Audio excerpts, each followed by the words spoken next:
Hi guys, this is Hirosaki. This story is all about what if Naruto was a devil's advocate. Character study. An accidental meeting brings Zetsu into Naruto's life as his tutor.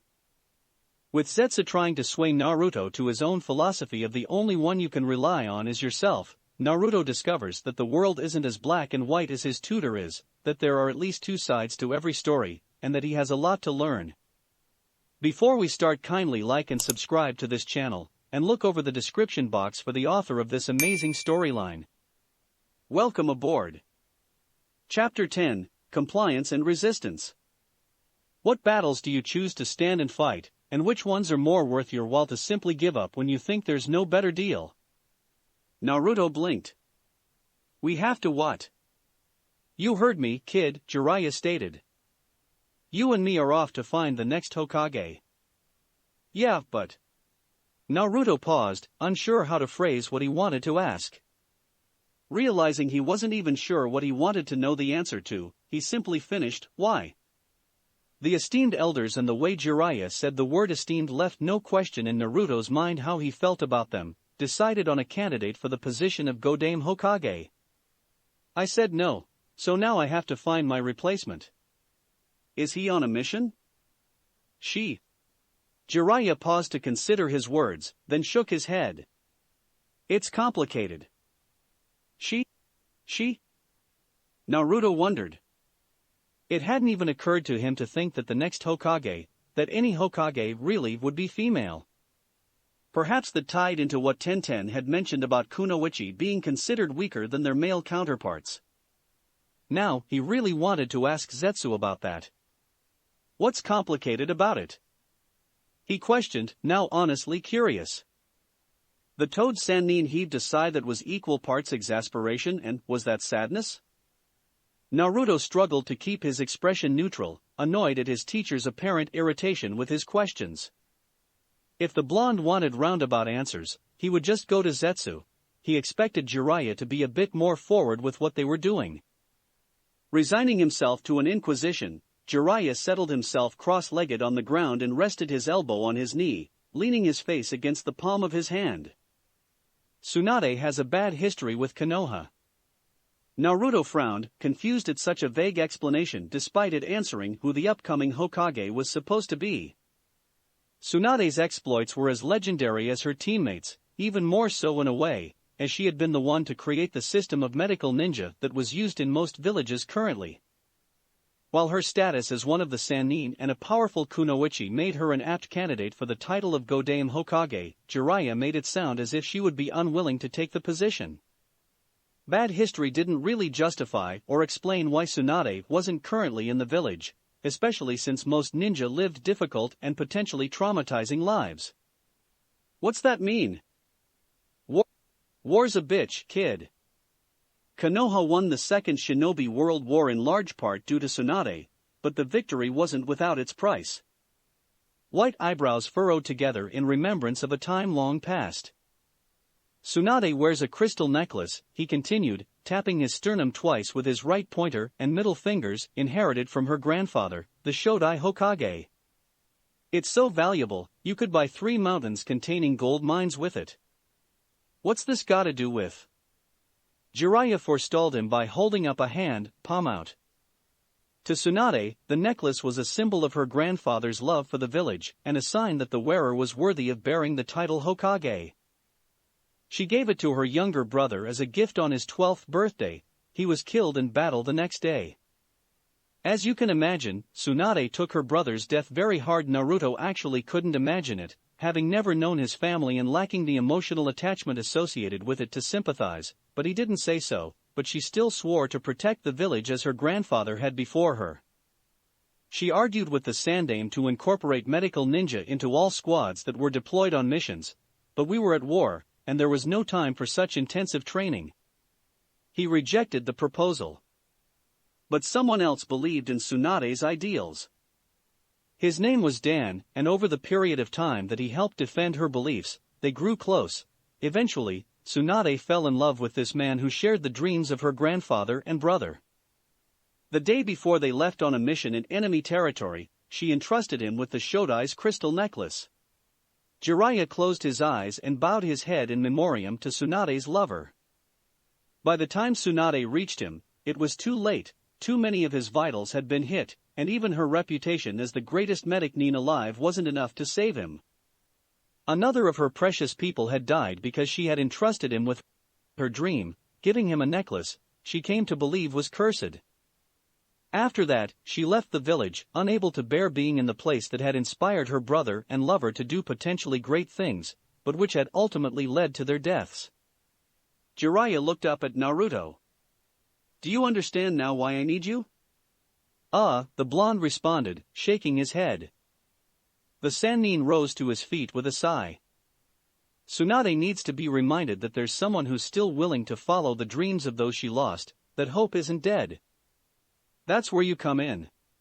With any luck, your stubbornness and dream to become Hokage will convince her to return to Konoha. Blue eyes widened slightly at that admission. Right, forgot about that. Based on the conversation with the Sandaime, Jiraiya was still operating under the faulty assumption that his desire was to eventually become Hokage. It was good that argument was, apparently, holding steady, but Naruto had issues with Jiraiya's plans. For one thing, losing loved ones was a poor excuse to essentially abandon one's home and life. Death was a natural part of life, even more so when being a shinobi was one's chosen profession. Granted, the blonde acknowledged that having no loved ones made him slightly biased on the matter, but Tsunade's lack of attachment to the hidden leaf, and again, Naruto tried to ignore the hypocritical application of the thought to his own lifestyle, was troubling.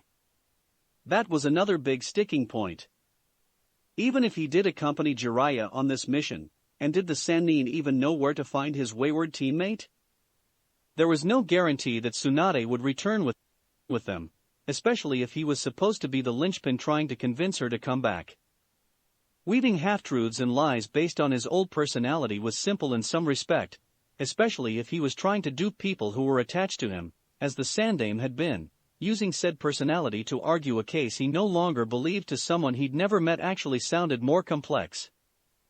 Tsunade had Naruto did a rough estimate of numbers based on what he had skimmed about the Second Shinobi World War 30 years, is that right?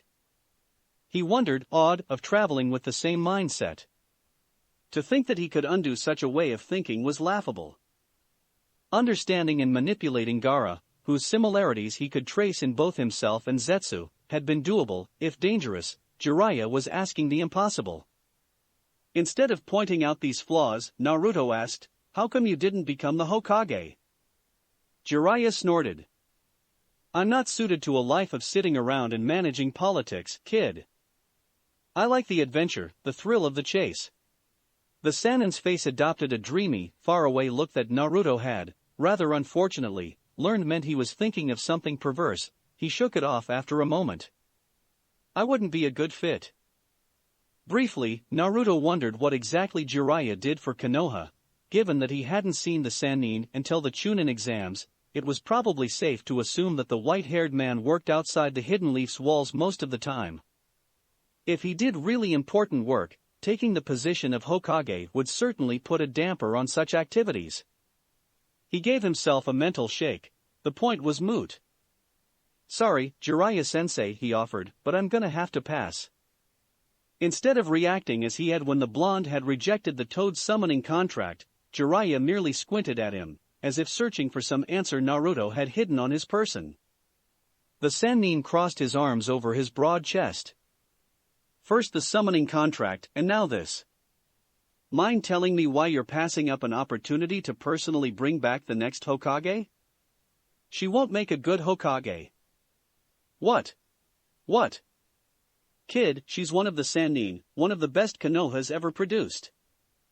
Naruto shook his head. "That ain't it. Maybe she belonged here once, but she doesn't care about the village anymore.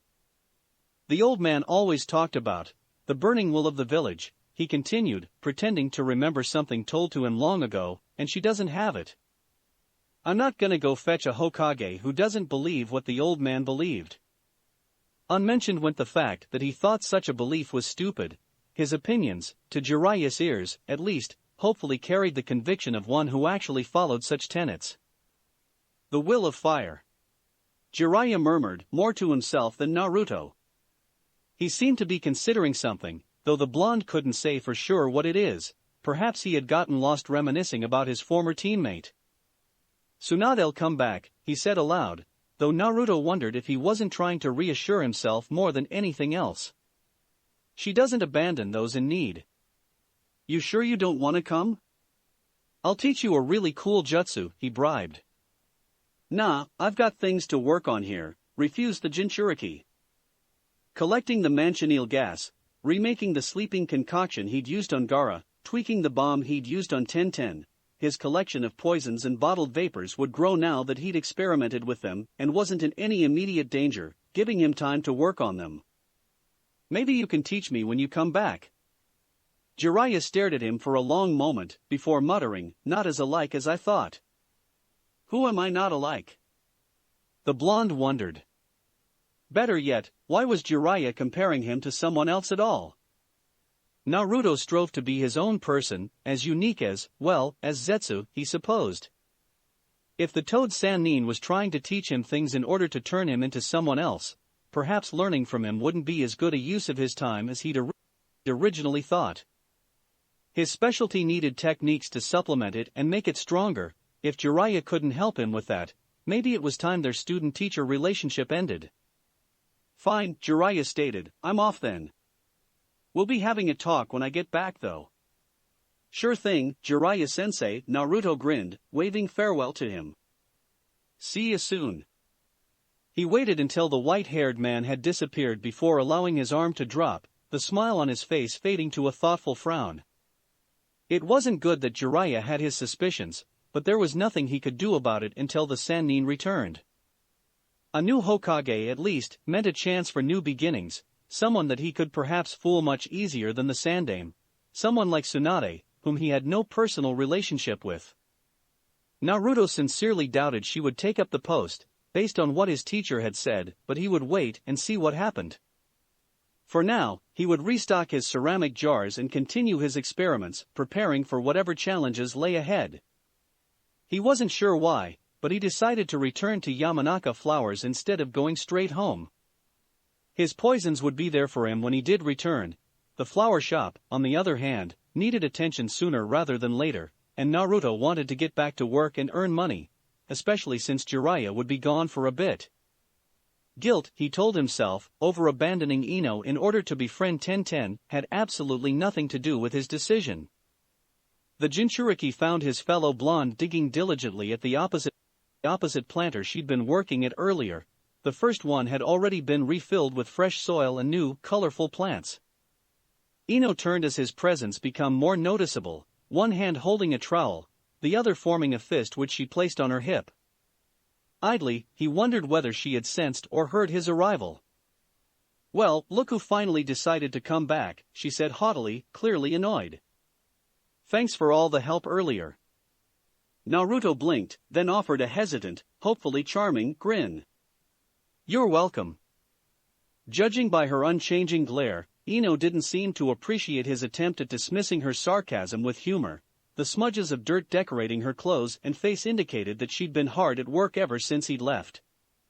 Sorry, he tried, but hey, I made a new friend. Ino huffed and returned to her task of refilling the shop's planters with fresh flowers. Naruto remained silent, mildly put out that this achievement hadn't elicited a response from the chatty blonde. Are you mad at me? He hazarded. For a moment, the trowel's movement of digging through soil paused. Yes, Ino answered, returning to her work without turning around. No. Both. Naruto scratched his head. Females were confusing. He didn't regret leaving Ino to befriend Tenten. The benefits far outweighed the cost, but he knew that the Yamanaka had a temper and held grudges. It would just be easier to accept whatever ire Ino held and move on. Grabbing a gardener's glove that was lying on the ground, he placed it on his right hand and began to dig through the scorched earth of the trellis. They worked side by side in silence for several minutes. Finally, Ino said, Dad was gone at a council meeting this morning. Naruto nodded to show that he was listening, curious to see where the conversation was headed.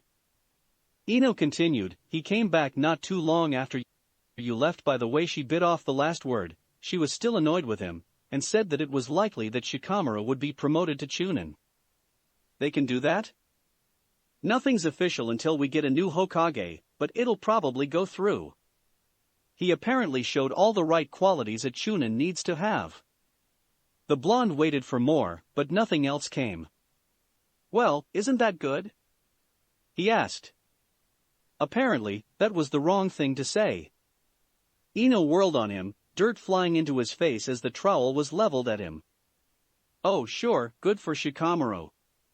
She snapped. It's great that he gets to move on to other things while I'm still stuck as a genin. I'm twice the shinobi he is, the only difference is he got to show what he could do before we got invaded, and I didn't. Naruto's blue eyes were crossed, staring at the tool quivering an inch from his nose. Unsure how to respond to such a rant, he offered neutrally, neither did Choji. Ino lowered the trowel with a snort, returning to her task. Choji doesn't like to fight, it's not that big a deal to him. He doesn't have a goal to strive for. How am I going to get Sasuke's attention if I don't get a chance to prove myself? She moaned. Naruto didn't point out that Ino's goal of trying to impress Sasuke was as stupid as Choji not having a goal, that would only make her more irate. So, you're not happy for him? The platinum blonde sighed. It's not that. It's just, with Shikamaru getting promoted before us, Choji, and I don't have a third person to enter the next set of Chunin exams with. She shook her head. The three of us work better together than apart. Naruto knew well of the teamwork required for the Ino-Shikacho combination. He had seen Team 10 practice enough to know the importance of Shikamaru's shadow possession technique to the success of both the Yamanakas and Akimichi's clan techniques. Still, Ino had just opened up an opportunity to start things anew. Where he had failed to fit in with the now demolished Team 7, he got along well with Team 10. An opening under Asuma's leadership not only allowed him to participate in the Chunin exams the next time they were held, but it potentially got him away from the watchful and suspicious eyes of Jiraiya, who was apparently becoming more of a liability than an asset.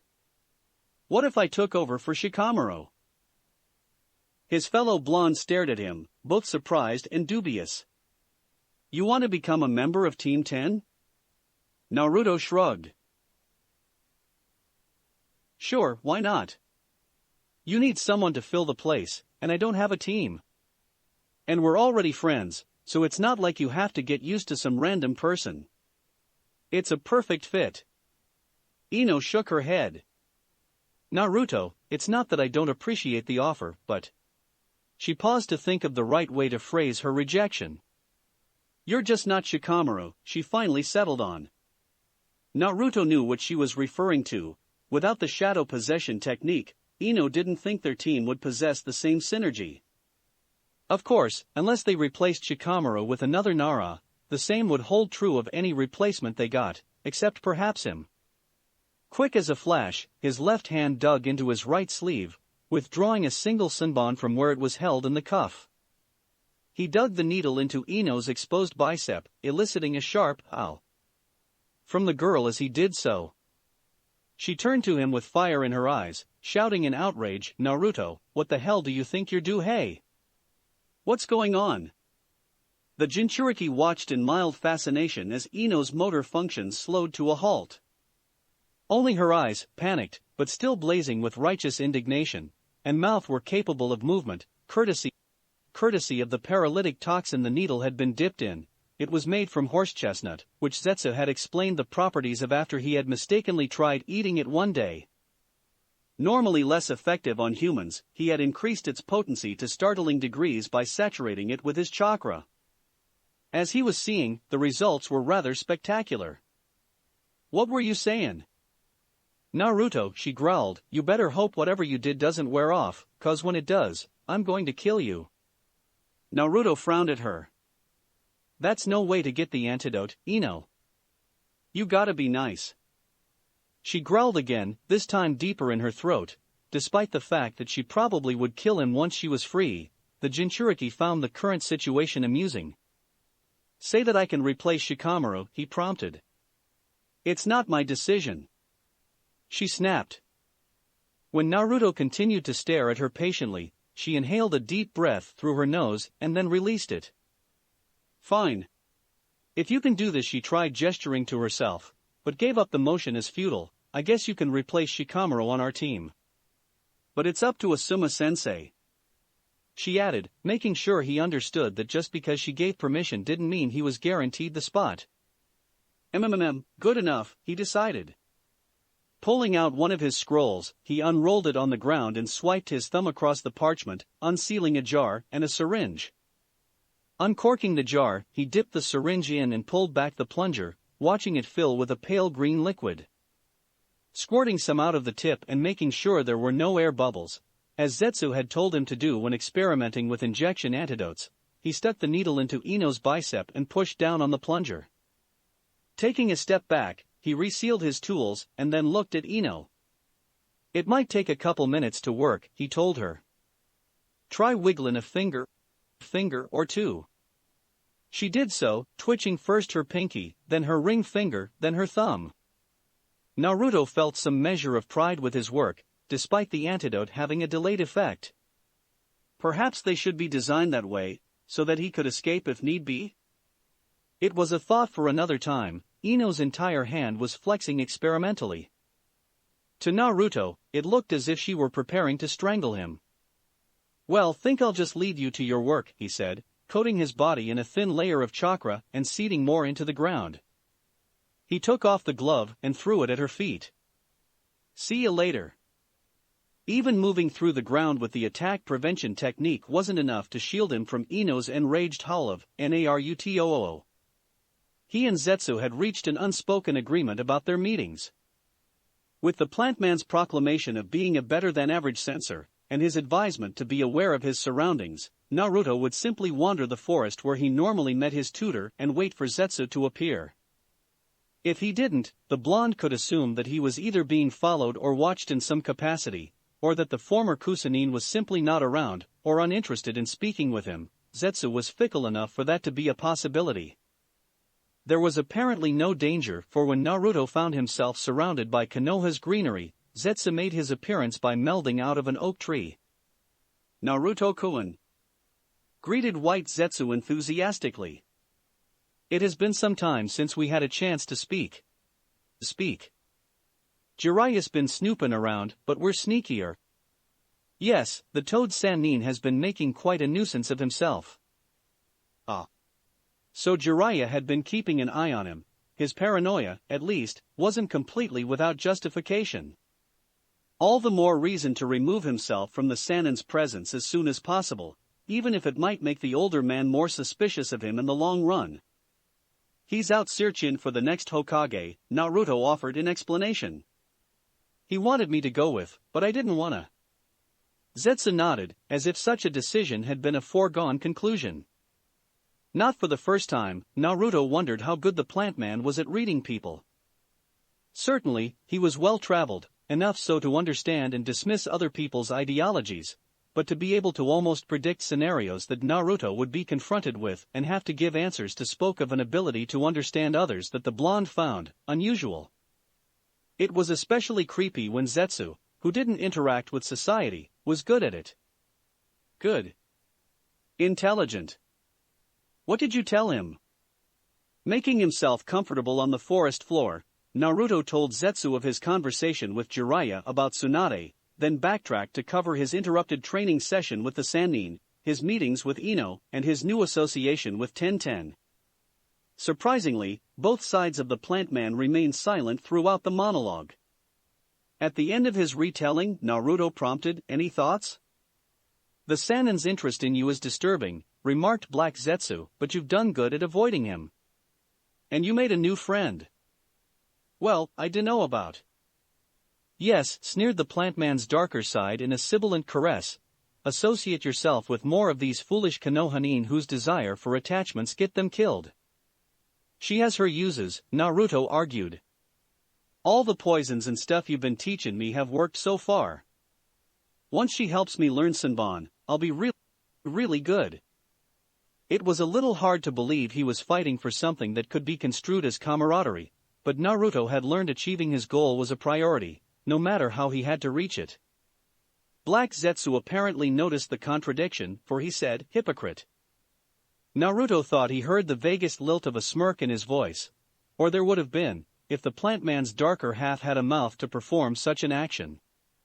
It was almost as if he had expected the blonde to have to resolve such a contradiction. Well, it is Zetsu, he thought. Guess I'm not that surprised anymore. You'll do good with someone to guide you, Naruto-kun, White Zetsu stated. This calls for a celebration. Hardly. When he becomes truly independent, then he can celebrate. But then he'll have no one to celebrate with. That's the point. Yeah, anyway, Naruto interjected, I had something I wanted to ask you. Zetsu's normal yellow, I rolled over to fixate on the Jinchuriki. You fought against a lot of people, right? The former Kusanine nodded. Fought. Beaten. Eaten. Tenten's words echoed in Naruto's mind. Are male shinobi stronger than female shinobi? I mean, he continued when Zetsu didn't answer right away, I've never really been in a real fight where I could see the difference. Zetsu was silent for a long moment, and Naruto briefly entertained the idea that he had posed a question which had stumped his tutor. He was almost disappointed when the plant man came up with a response. Many consider male shinobi to be stronger than their female counterparts, though it is a fallacy to do so. Bad idea, White Zetsu elaborated when Naruto appeared confused at the word fallacy. Black Zetsu immediately corrected, wrong idea. So, it's not true. That is not what I said. It's just something that people think is true. Naruto scratched his head, confused. This conversation was even harder to follow than most of the ones he had with his tutor. So, it's not right, but it's not wrong either. Zetsu nodded. Correct. You see, Naruto-kun, it really just depends on the situation. It is generally accepted that men have greater physical strength than women, so they are considered stronger than their kunoichi counterparts. But not all battles depend on physical strength. Kunoichi usually have better chakra control than male shinobi, allowing them to potentially outlast men in a test of endurance. They're also sent out on more seduction missions, as men are normally more distracted by sex than women are. Black Zetsu snorted. Fools. The blonde took in everything his tutor said with a careful ear, trying to reconcile the former Kusanine's experience with what he knew. He had seen more men in higher ranks than women, which would normally point to the conclusion that men were stronger than women, but that could have just been a result of fewer females choosing the career path of a ninja than males. After all, Teams 7, 8, and 10, hell, even Guy's team, were all composed of 2 males and 1 female, mostly with male Jonin sensei too, now that he thought about it. So perhaps the fallacy of males being stronger than females had its roots in sheer quantity of the genders acting as ninja. But that wasn't the entirety of it, at least according to Zetsu. Specialties, he mused. Chakra control, endurance, seduction. That argument sounded familiar, a balance of strengths and weaknesses, and what worked well against what. Like a taijutsu specialist versus someone good at ninjutsu, he thought, or someone using poisons against a medic. Someone's almost always gonna have an advantage over someone else, regardless of gender. Using that explanation actually resolved much of the earlier problems he'd come across in his way of thinking, not to mention solidifying his conclusions during the Chunin exams. Just like most of his epiphanies when speaking with Zetsu, this one came around full circle to a fact that he'd already discovered on his own. Simply applying that newfound knowledge to scenarios and situations different from the ones he'd originally learned it from was a skill he hadn't yet perfected, which was why he had Zetsu to bounce ideas off of. He opened his mouth to say something, but Black Zetsu cut across him with a throaty silence. Naruto pouted, mildly affronted, but the plant man's darker side continued, there are 2 powerful chakra signatures approaching Konoha from the west. One of them is peculiar and vast. The blonde wasn't sure what to say.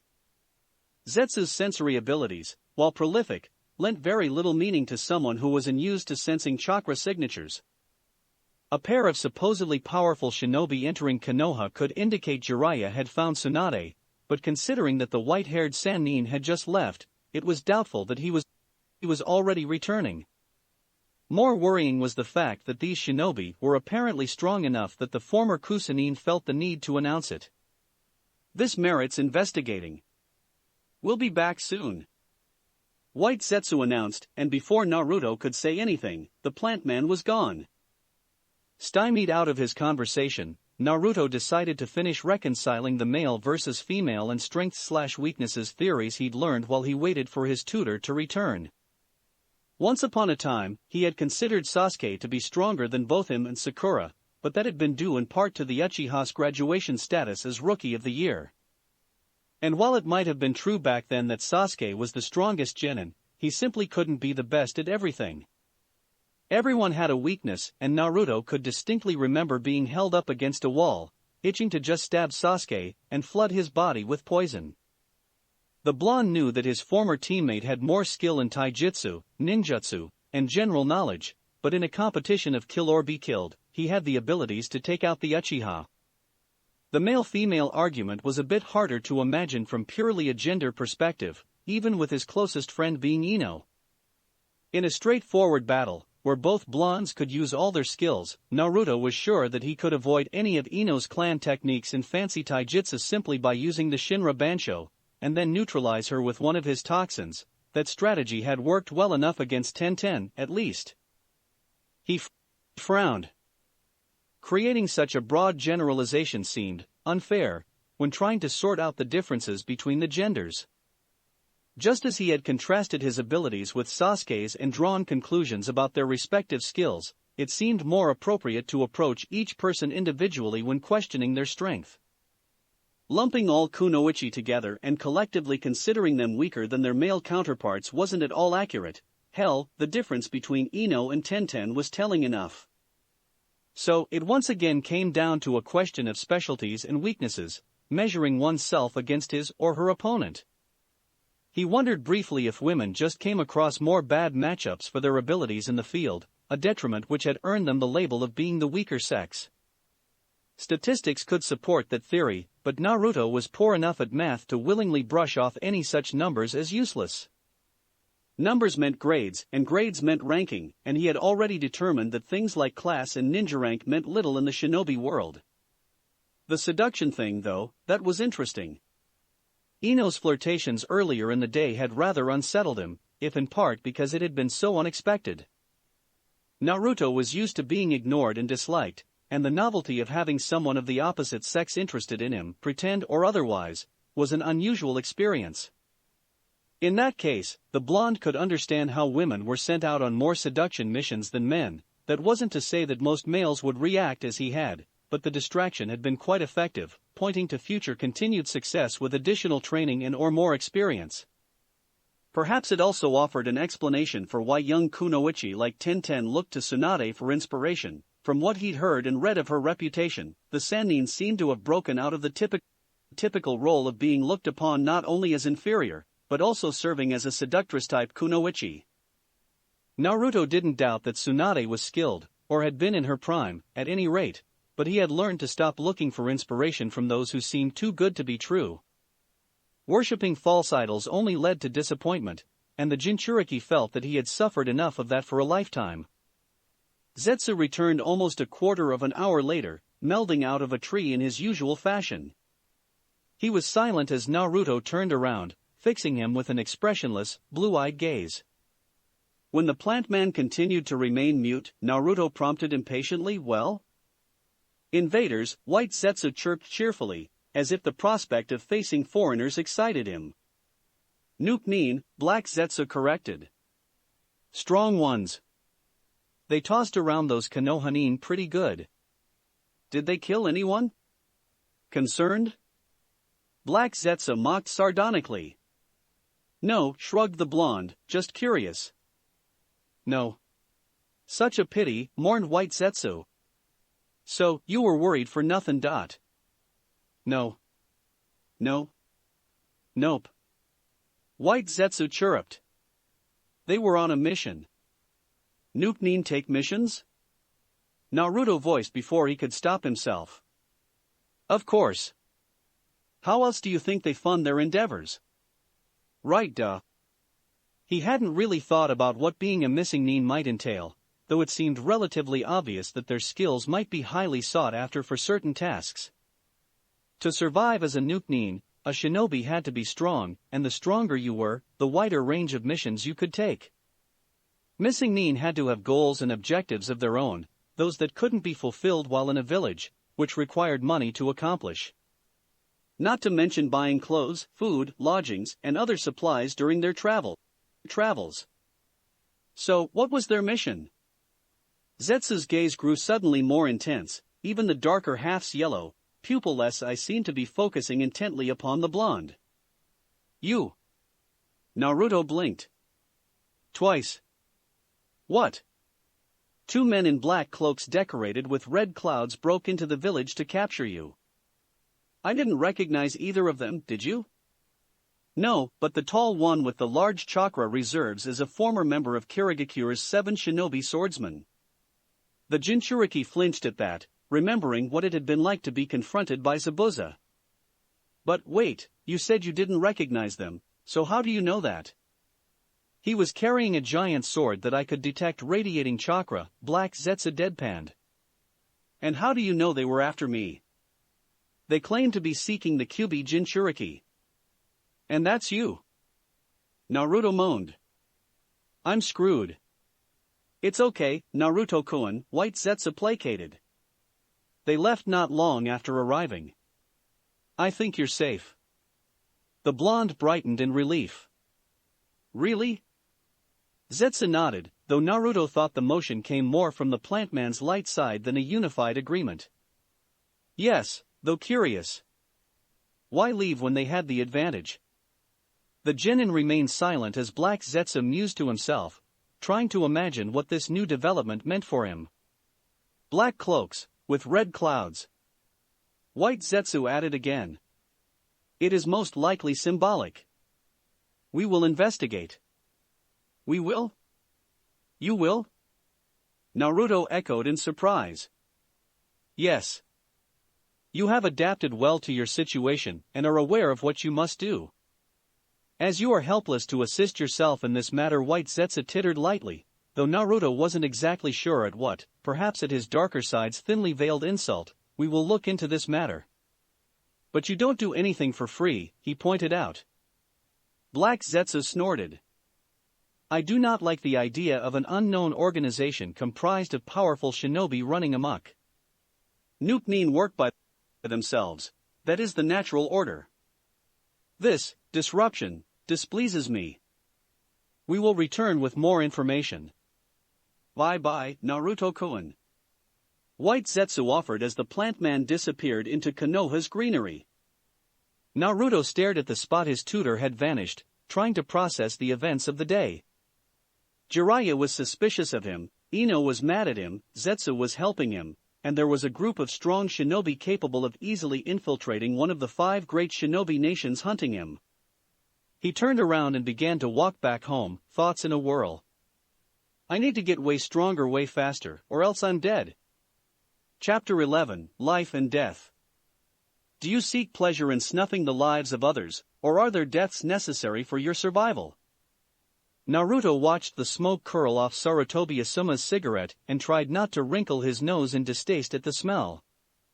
He wasn't sure how someone as finicky about appearances and smells as Ino could tolerate being around the bearded jonin for extended periods of time, but it was entirely possible that she had just gotten used to it.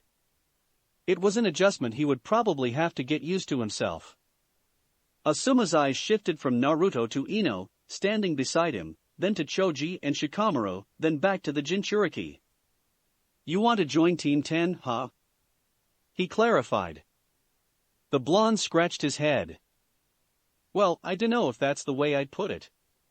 I just thought that, if Shikamaru's a chunin, you guys'll need someone to fill his spot for the next set of exams. Asuma breathed out a stream of smoke and nodded. That's true. But you should know that Shikamaru serves a special function in the team, and that role isn't something that just anyone can fulfill. Naruto mentally heaved an exasperated sigh.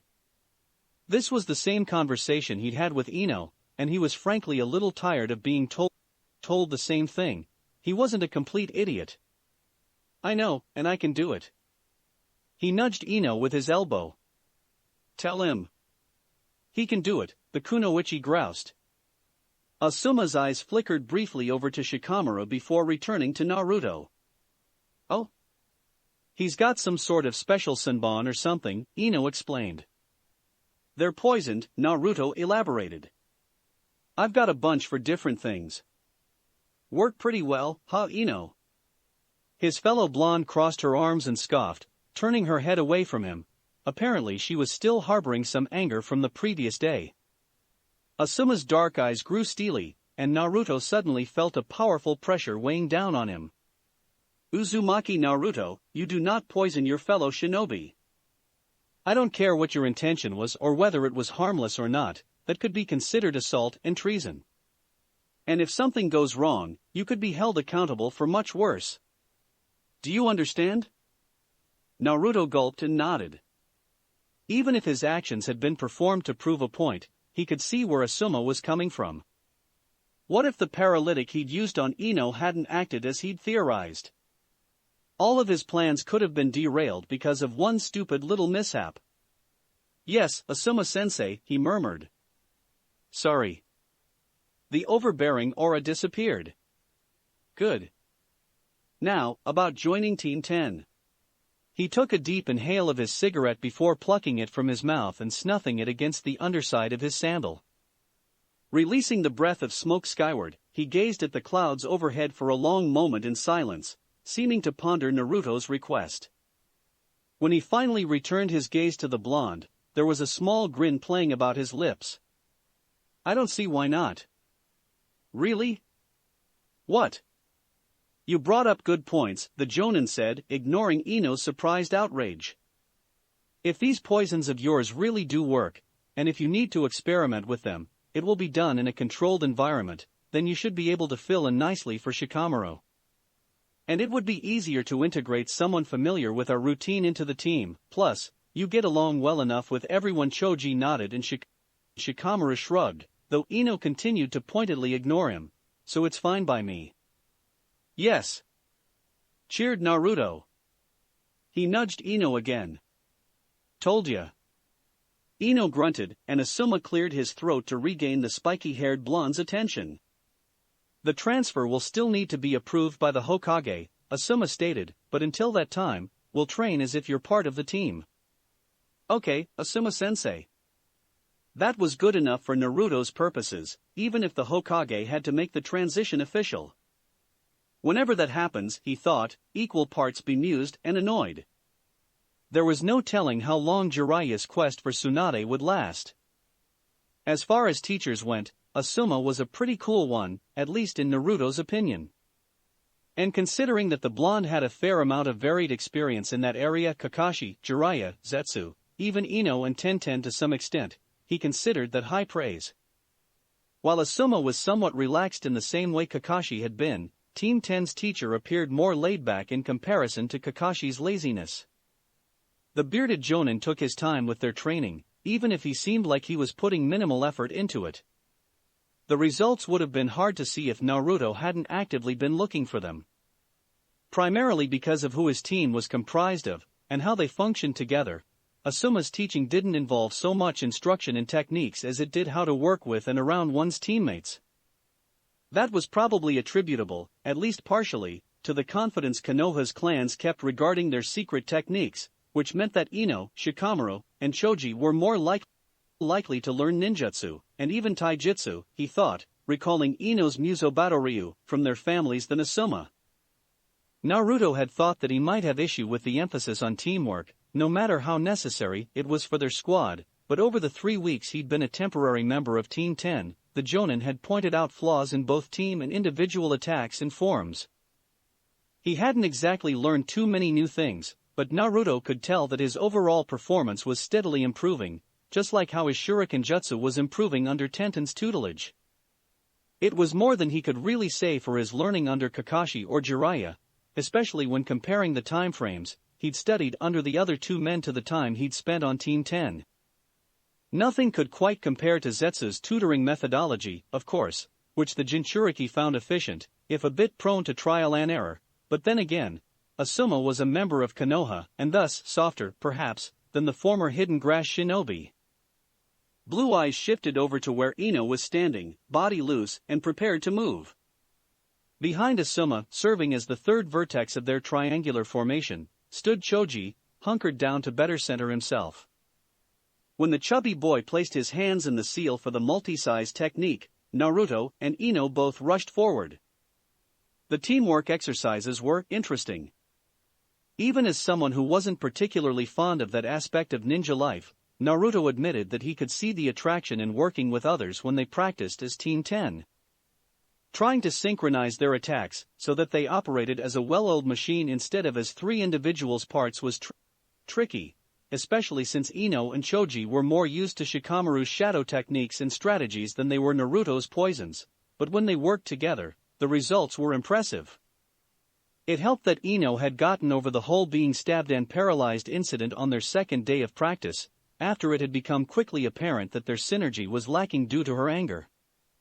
The current strategy was to basically distract and or immobilize Asuma to allow Choji, the team's heavy hitter, to deliver a debilitating blow.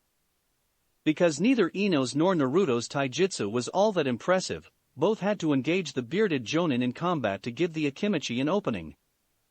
Naruto didn't really care for this particular strategy, mostly because getting in close with his opponent was the opposite of his intention, but Asuma was the one calling the shots, and the blonde could tell that, like everything else, his taijutsu was getting a little better because of the sparring.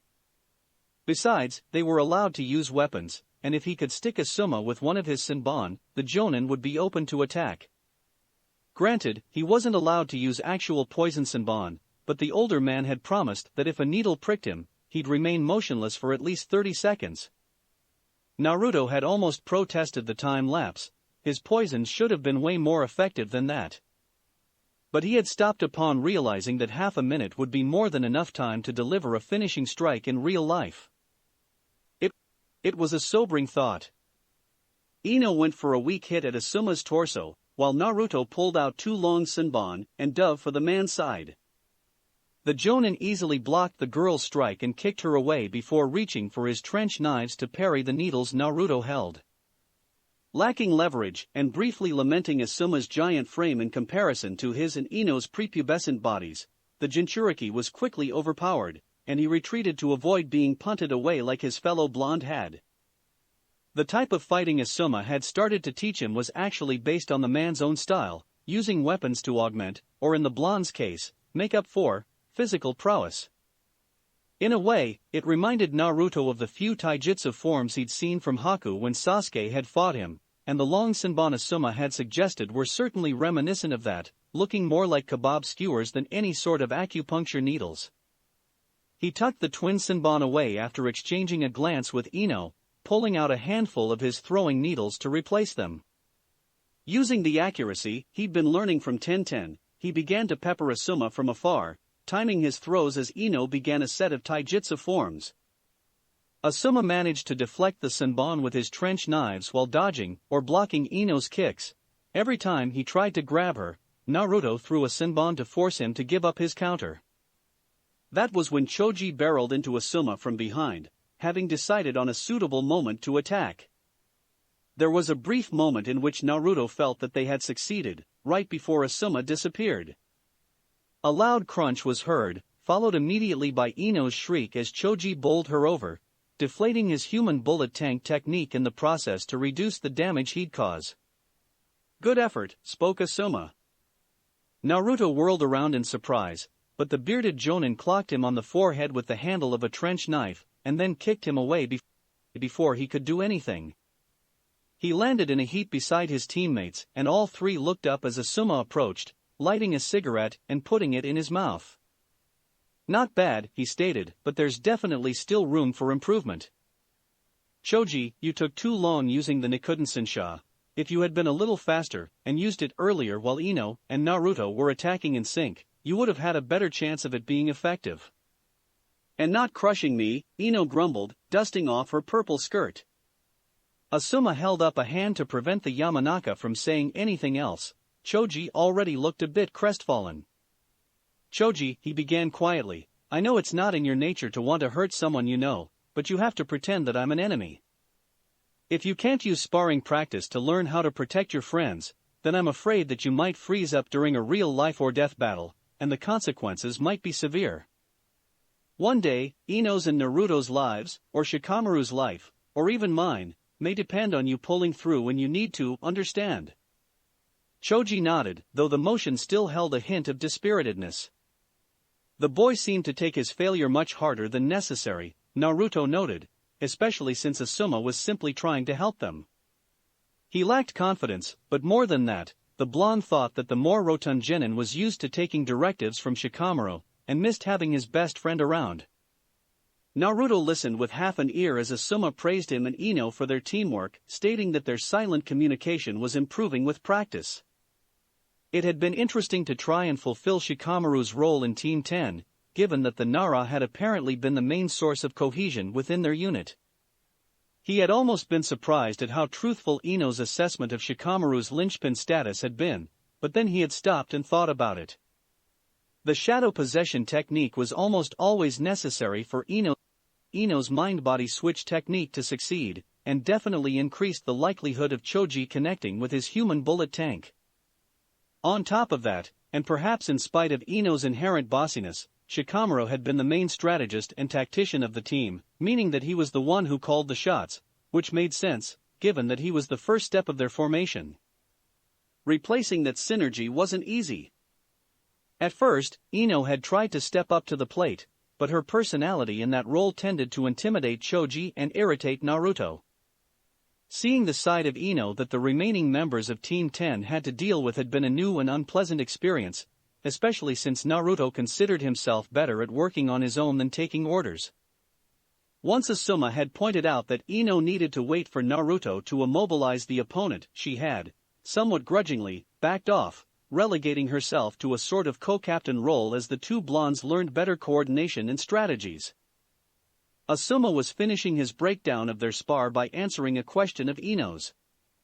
That's true, he said, slowly releasing a cloud of trail of smoke, for knowledge of what you guys can do did play a part in how I fought back.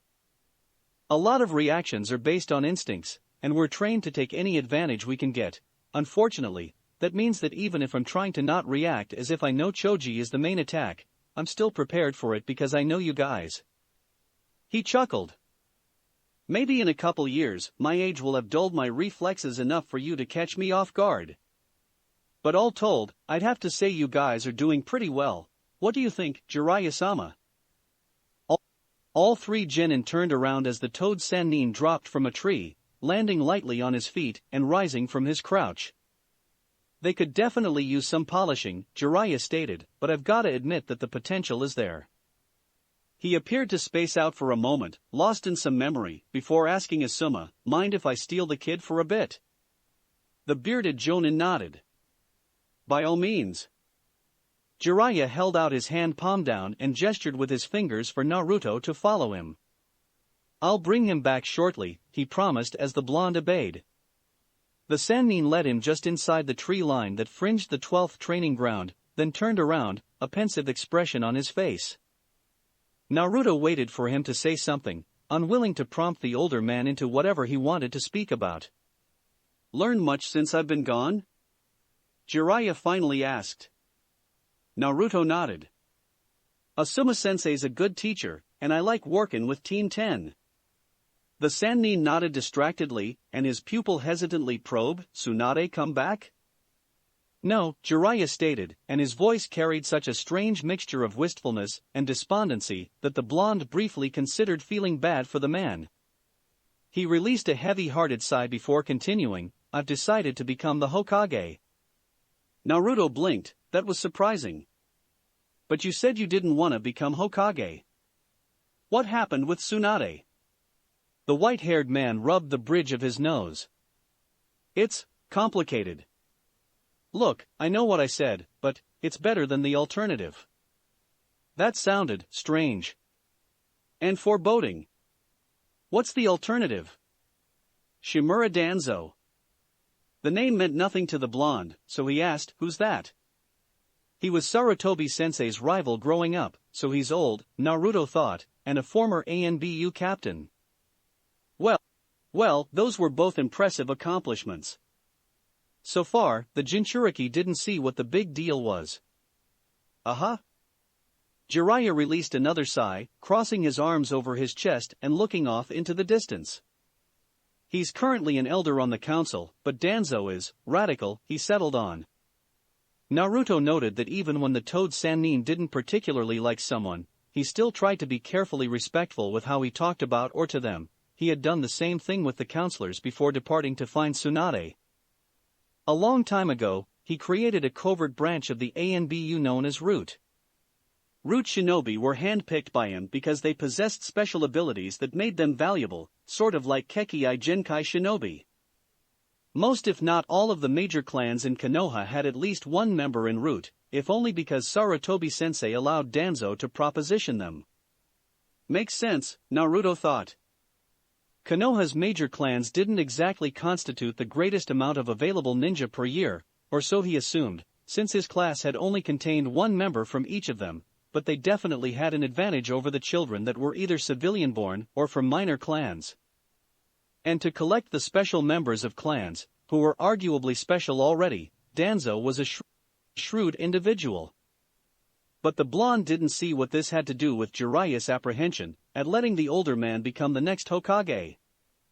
Root was created as a way to carry out covert operations that would sully Konoha's reputation if its involvement was discovered, Jiraiya continued.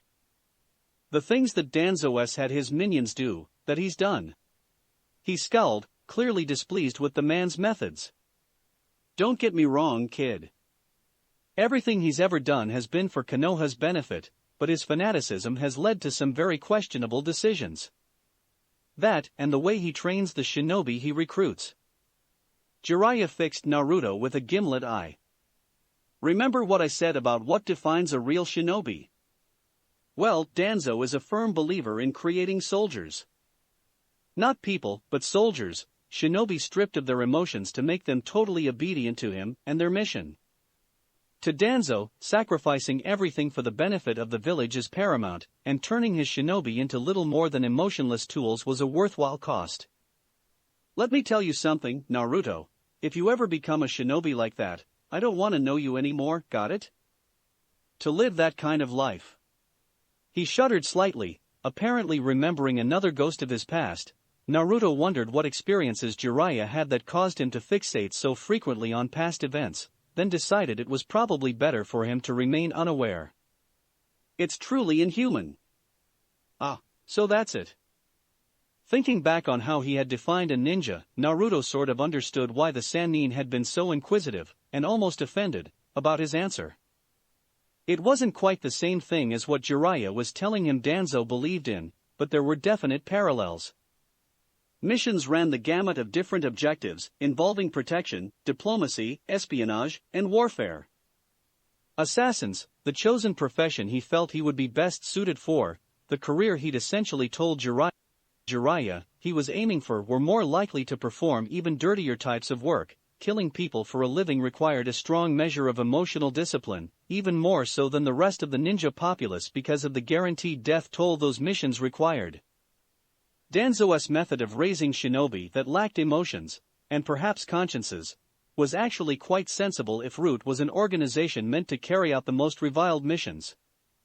Jiraiya was actually trying to protect him from what he considered a poor, or at least worrisome, influence. Not that the Toad Sannin had much to worry about on that end.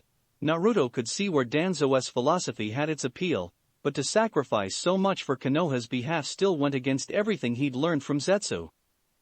Besides that, the blonde wasn't sure he would want to undergo the sort of emotion-stunting training that Danzo had apparently put his soldiers through. Not only did it require that he become nothing more than a tool, the very thing he was trying to avoid, but feeling things was important to understanding different ways of life and how people thought.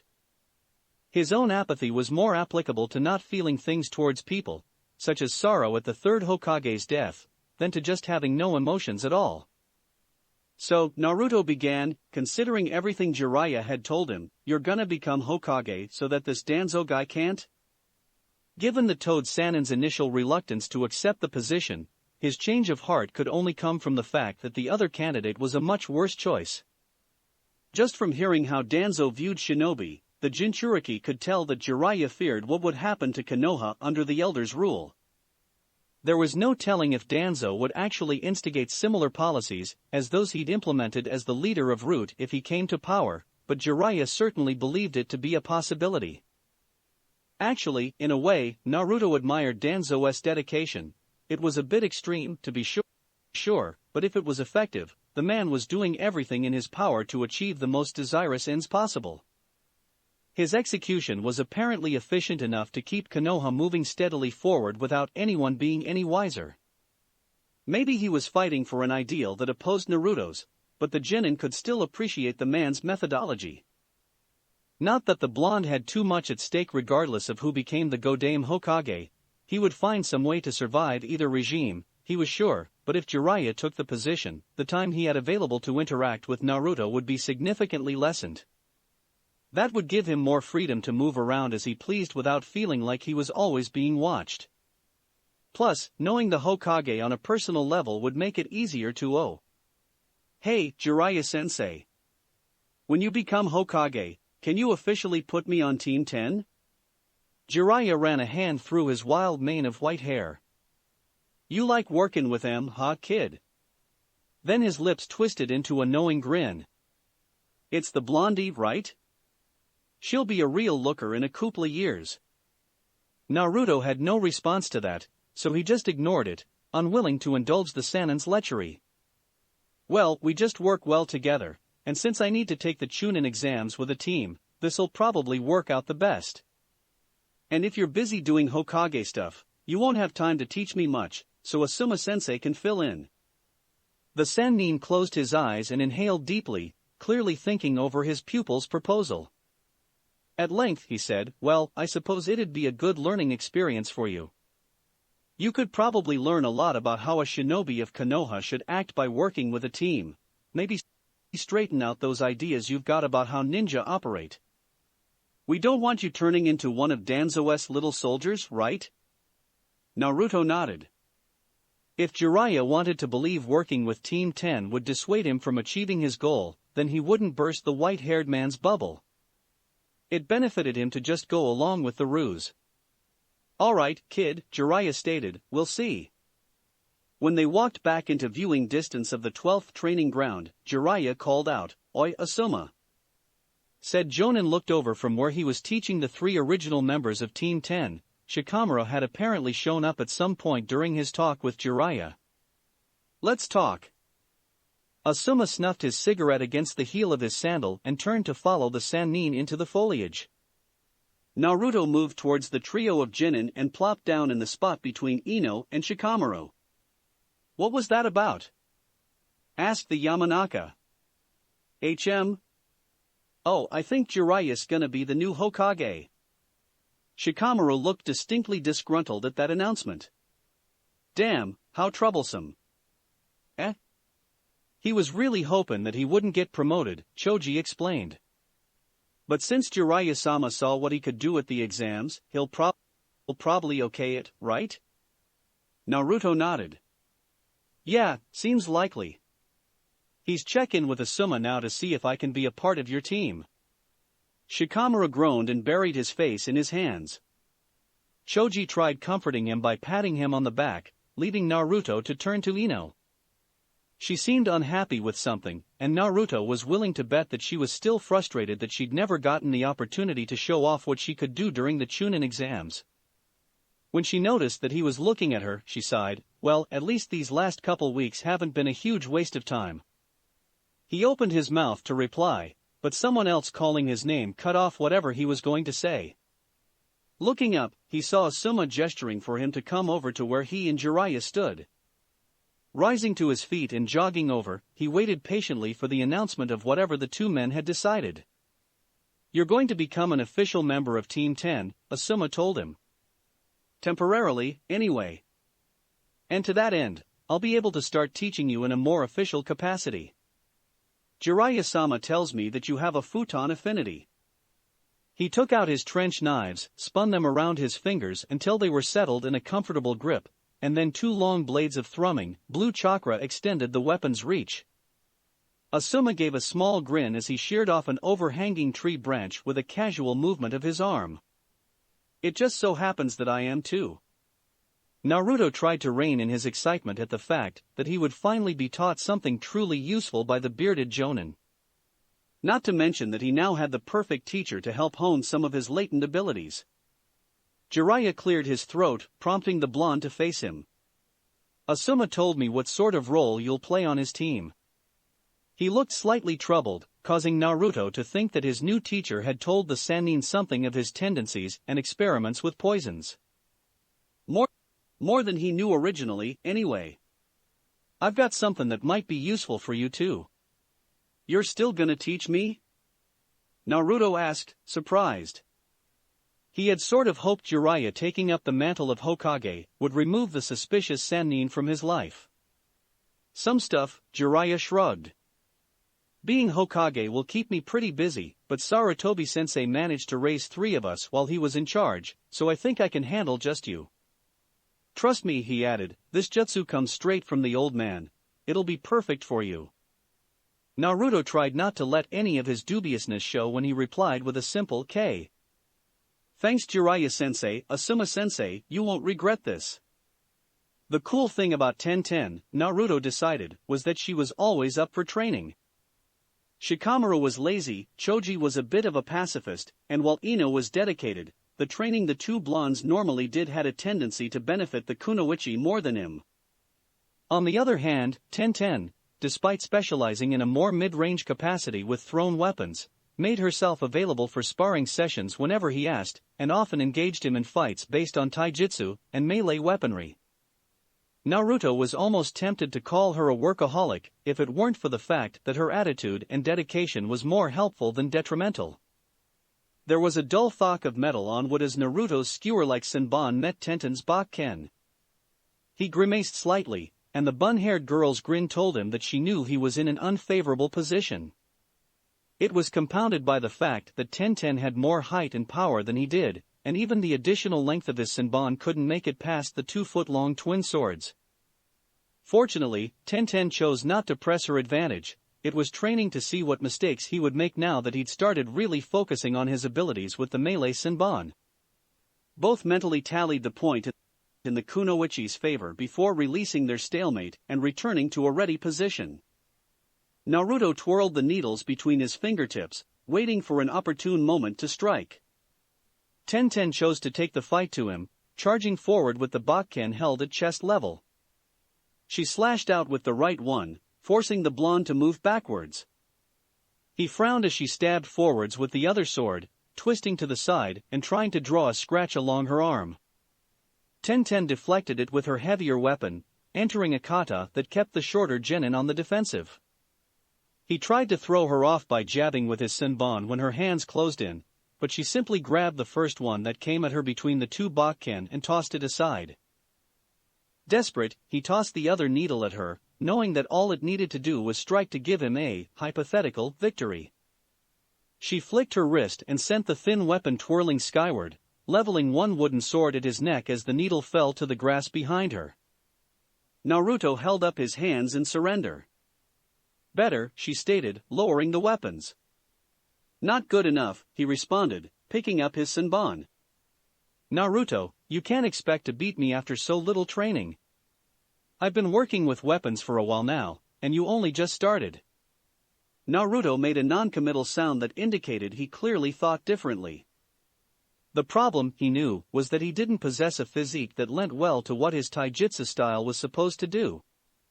Yes, he was flexible and quick, but he lacked the reach needed to fully utilize his forms.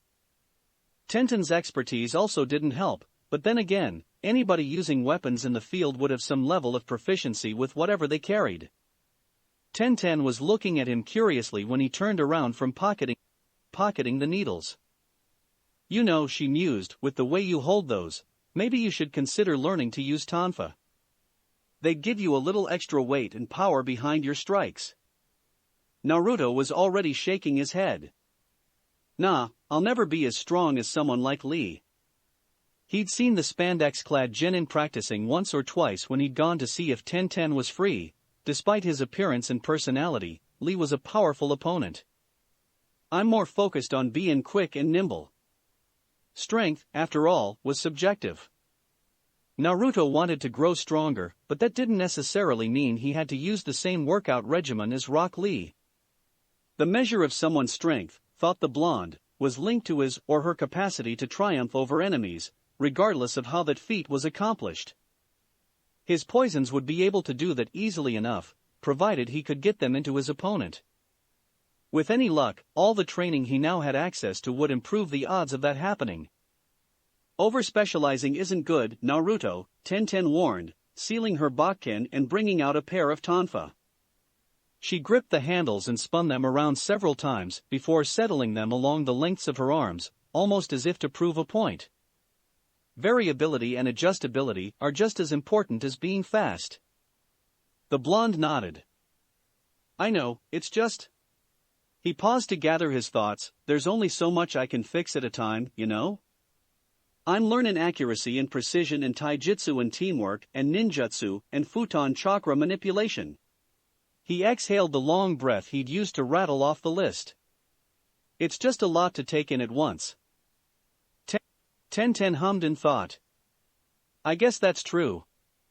You can't move on to something new until you learn to get a grip on everything else first. She paused in her kata, shooting him an apologetic glance.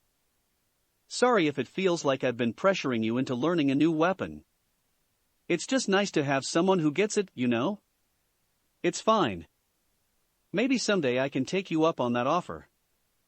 I'll hold you to that, Tenten said, pointing a tonfa at him. Her brown eyes glinted with excitement. So, let's see how far you've gotten with your shuriken jutsu, she continued, gesturing at the targets spread throughout the training ground. When he obliged by hitting every target dead center with a senbon needle, the kunoichi grinned. Nice job. Now, next step. She dug into her pocket and tossed him the object she withdrew. Naruto caught it reflexively. Held in his hand was a simple cloth blindfold. Visualization practice, Tenten chirped. And it'll help your muscle memory. Tenten was definitely a workaholic, he decided, correcting his earlier assessment, but she was also someone he respected for her knowledge and abilities. He tied it around his eyes, withdrew a handful of senbon, and waited for the next set of instructions. Ino? The platinum blonde closed her eyes and brought her hands together. After a moment, she released the position. I don't sense anything. Let me know if that changes. Ino tossed him a mock salute, and Naruto rolled his eyes before slowing down his walking speed, falling to the back of their group. Asuma was strolling along behind the wagon, hands in pockets and a lit cigarette held loosely between his lips. By all appearances, he looked as if he hadn't a care in the world, but the blonde knew that the man's laid-back attitude was just a facade. Asuma-sensei? How come you decided on this mission? The mission was the first C rank they were performing as a team that actually had the likelihood of combat. They were supposed to be protecting a merchant's wagon on the journey from Konoha to the Land of Fire's capital, and the path was one that was notorious for being plagued by bandits. Naruto wouldn't have been so suspicious if Asuma hadn't been steadfastly avoiding anything remotely dangerous up to this point. Asuma tilted his head up, gazing at the filtered sunlight shining down through the treetops. Do you know why I entered Team 10 into the Chunin exams? Naruto didn't even know why Kakashi had entered Team 7 into the exams. He shook his head. Asuma sighed. Competition is a natural part of life, but it also promotes haste. Now it was the Jonin's turn to shake his head. Ino, Shikamaru, Choji, they weren't ready. None of you were really ready, he corrected. Even if 8 missions are the minimum to be nominated, none of them really prepared any of you for what laid ahead. It's amazing that they were able to get to the final round, even more so that Shikamaru passed, genius or not. He glanced at Naruto. You could call this mission a test. The blonde cocked his head to the side. What's it testin'? It's not testing anything. Eh? You're not being tested on anything. The purpose of this mission is to expose you to some of the darker aspects of being a shinobi. It's a test to see how you'll react when you're forced to take a life, in a controlled environment, of course, he added. Makes sense, Naruto admitted silently. He was almost surprised to learn that none of the members of Team 10 had taken a life yet, but after a moment to consider their dispositions, it wasn't too hard to imagine. Ino was still overconfident and Choji was still too mellow to have been affected by killing someone. And Asuma seemed to be making sure that they were well prepared for such an eventuality, if the several weeks of training following Jiraiya's coronation was any indication. Besides, it wasn't like he'd killed anyone yet either. So, we're just waiting around? You shouldn't look forward to death, Asuma stated in a serious voice. Naruto recognized it as the tone he adopted whenever he was trying to drive home a particularly important lecture. If there's one thing I've learned, it's that bandits are desperate and greedy, and that makes them predictable. Don't worry, they'll come. The Jonin was quiet for a moment before he continued. Jiraiya-sama told me what you thought being a shinobi entailed. Sounds like you're aiming to be an ANBU. Sure, let's go with that, thought the blonde. It's an admirable goal, the older male continued, but a bit of advice? Don't be in a hurry to grow up and throw your life to the black ops. I know some people who came out of there, and trust me, they're not well-adjusted folk. You should enjoy your youth while you have it. He grimaced. Ugh, that sounded like something Guy would say. I get it, Asuma-sensei, Naruto said. If it spared him another lecture on what decisions he should or shouldn't make, he would agree just to placate the man. Even if he did want to join ANBU, the blonde wasn't worried about his mindset. Dealing with Zetsu on a regular basis had disabused him of any notion that he could ever be considered well-adjusted. But he could manage his, what was that word Zetsu had used? Idiosyncrasies well enough, so that wasn't too big an issue. The bearded Jonin plucked his cigarette from his mouth and crushed it between his fingers. Eyes up, Naruto, he noted, they're here. Naruto used his peripheral vision to spy up and to the right, where he noted the location of several poorly hidden men. Asuma-sensei. Time to see how you guys do, Asuma said. He poked his head through the curtain concealing the inside of the wagon to tell their clients of the situation, then reappeared and resumed his lazy walk beside the blonde. I think you're ready for this, but if you get in any trouble, I've got your back. Naruto saw Ino point to the left, and Choji barreled off in that direction, expanding into the rounded form of his meatball tank and rolling up the hill. Subtle, he deadpanned to himself. If they were going to continue working together, Ino and Choji would have to learn to be less obvious about what they were doing. Meanwhile, a number of bandits on the right side of the trail had started descending upon the group. Blue Eyes briefly noted that most were brandishing some form of sharp weapon, but most of the blonde's attention was drawn to the fact that their assailants weren't wearing protective armor. Perfect. Nimble fingers dipped into the cuff of his sleeve and withdrew two of the needles stored there. Aiming for the middle of the group, he released the weapons in that general direction, giving little thought to where they were headed. In all honesty, Tenten's rather rigorous training demands had increased his accuracy to such an extent that he was approaching the point where he didn't have to think too much about his aim. With the Senbon sailing through the air towards a random target, Naruto's hands twisted through a series of seals. Senbon Kage Bunshin no Jutsu, he muttered, and then two needles became thousands. It was actually a little weird to be using hand seals, let alone ninjutsu, given that his training up until joining Team 10 had been focused on strategies and techniques that didn't really utilize chakra. Sure, he had the shadow clone technique, and while it could be great for distraction purposes or simply swamping an enemy, it wasn't something he had really focused on. Neither preparing and using poisons nor the attack prevention technique used chakra in the same way that most ninjutsu did. Actually, maybe there was a way to use shadow clones in conjunction with the attack prevention technique to surprise the enemy? That was an idea to look into at a later time. But the Senbon shadow clone technique was a tried-and-true ninjutsu skill. Jiraiya had taught it to him as a way to supplement the blonde's desire to focus on his shuriken jutsu, stating that subtle was all well and good, but there were rare situations where quantity was better than quality. Apparently, the Sannin had learned the technique from the Sandaime, where the deceased Hokage had tended to use it with shuriken. The Toad Sannin had explained that it was applicable with any sort of weapon, and stronger in direct proportion to the amount of chakra used. And fortunately, the Jinchuriki had chakra in spades. He had a moment to witness the bandits rushing down freeze for an instant before the wave of metal struck.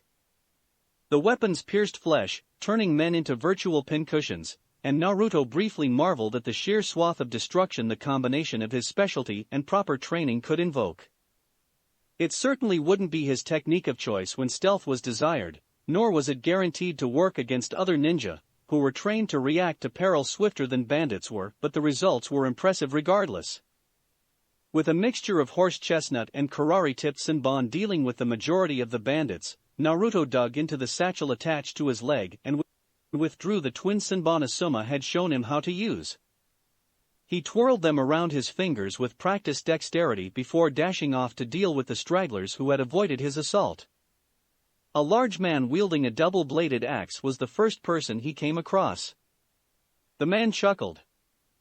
"You've got some nerve, kid." Naruto didn't bother responding, fixing his gaze on the motion of the axe as the man swung it sideways. He ducked the swing and plunged both Senbon through the bandit's pants and into his thighs. The man grunted reflexively as metal stuck into muscle. Naruto pulled out the needles and then jumped as his enemy tried to recover his equilibrium from the swing. A moment later, the blonde Senbon pierced the man's neck from opposite sides. He waited until the man toppled over backwards and hit the ground before retrieving his weapons, frowning in clinical dissatisfaction at the corpse. It would take far too long to incapacitate the remaining bandits in such a fashion, especially since it was likely they all possessed different weapons and fighting methods.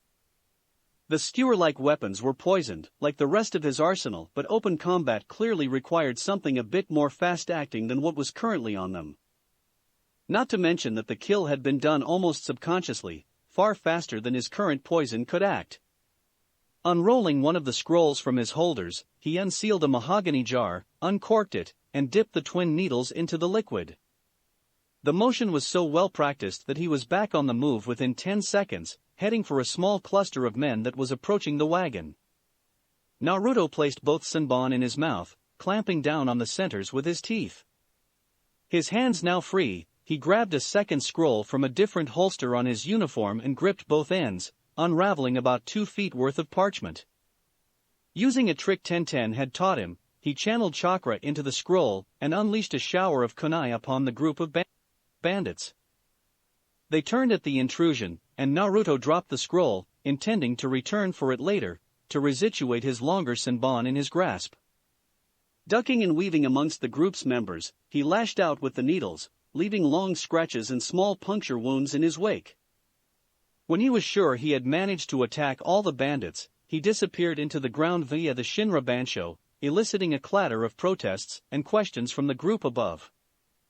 Seeding his chakra into the soil, he traveled in the rough direction the group he'd taken out with the Senbon Kage Bunshin was laid out, curious as to the result of his handiwork.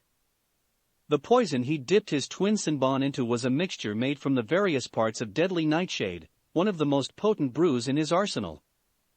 Amplified by his chakra, it delivered death in under a minute. In squirrels, anyway. Human applications were still debatable, but some of the nasty, supposed, side effects, blurred vision, hallucinations, convulsions, to name a few, would keep the bandits occupied until death kicked in. While the toxins burned through the bandits' bodies, he wanted to look over his earlier handiwork. Rising from the earth, the blonde created a number of shadow clones to take care of any survivors in the area, before settling himself amongst a small group of felled bandits. He surveyed the damage with clinical curiosity, observing the different injection points and what symptoms the bandits were displaying, if any. These were his first kills, even if he had been less direct with the actual death than he had against the axe-wielding bandit.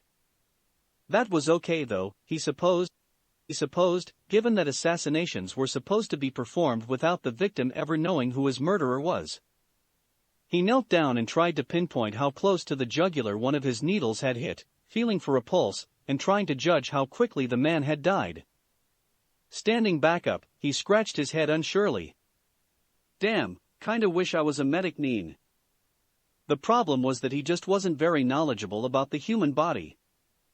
Zetsu had explained certain aspects, but it was more of a monologue focusing on the bare necessities than an in-depth analysis of physiology. His eyebrows furrowed together as a completely different thought struck. Was what he was doing normal? People normally weren't so curious about death, were they? Asuma had made it sound as if there was something do or die about killing someone, but the Jinchuriki couldn't really see what the big deal was. They were paid to protect a client, the bandits were trying to attack their client, so the logical course of action was to remove said bandits in the quickest and most efficient way possible. He hadn't even really thought about what he was doing against the axe-wielding bandit, instinct had just guided him to the kill. In the back of his mind, he knew that he should have held some remorse or horror, or something, at the deed, but nothing was forthcoming. Maybe it was his apathy that prevented him from being traumatized by taking the life of another. After all, what did the lives of these men mean to him? They had no prior relationship with him, merely serving as guinea pigs for his combat experience in poisons. Even Asuma had essentially stated as such, claiming that this was a trial by fire that Team 10 needed to pass in order to succeed in the future. In fact, it would have been better for his knowledge if he could have observed the successive events of an individual's death from beginning to end, but he would have to take what he could get. Actually, he withdrew a blank sealing scroll and maneuvered the bodies to lay upon it. Naruto. I'm okay, Asuma-sensei. He called back. Well, come here then, replied the Jonin, tone calmer. The bandits must be dead. K. Turning back to the scroll, he quickly applied chakra, causing the bodies of the bandits to disappear into the parchment, preserved for later study. It worked. He wasn't sure how socially acceptable it was, but for Naruto, who cared little about such a thing, death would just present him with another opportunity to learn how to better himself in order to survive. When they returned to Konoha, he would sit down with an anatomy book and the bodies of his guinea pigs and learn as much as he could about how his poisons had worked in conjunction with their injection sites. As it looked right now though, his experiments and training had borne fruit. Now that he had evidence that his training was headed in the right direction, all he had to do was hone what he knew even further. Naruto pocketed the scroll, went to pick up the one he'd left behind, and then rejoined his team, only half listening to Asuma explain to a quiet Ino and an ill-looking Choji about the morals of taking a life in the ninja world. For him, it was kill or be killed, and no matter what he had to do, he would stay alive. Things are looking up. Chapter 12, Irony and Actuality. Are the events that play out exactly as they appear, or are they simply facades for a more hidden agenda? Naruto scowled at the giant scorpion before them, briefly ruing his lack of any truly damaging, wide-scale attacks. Poisons were effective, but using them was a subtle art, and they certainly weren't capable of bringing down a beast the size of the arthropod facing them. He spared a glance at Ino, who looked ready to avoid being struck at a moment's notice, before turning to Choji. It's all yours, he told the chubby boy. The Akimichi nodded, his hands coming together in a special seal. Baika no jutsu, he said, and then his body size tripled. Naruto watched as Choji squared off against the scorpion, waiting for the creature to strike. Despite being Team 10's heavy hitter, the rotund boy was still a relatively passive fighter, preferring to wait until conflict was instigated before engaging in combat. As he had started to take his training more seriously, the bandit attack had apparently opened his eyes to the dangers of the real world. Naruto and Ino had come to rely on his presence to handle those threats which their abilities were ill-suited against. Granted, the blonde always tried to be prepared with something of his own, but the illusion of trust and teamwork was important. Asuma, and by extension, Jiraiya, seemed to like keeping a close eye on his activities, not to mention how his personality fluctuated and meshed with his peers. As the scorpion's tail blurred forward, Choji lifted his arms to protect his face, allowing the large stinger to deflect off his forearm bracers.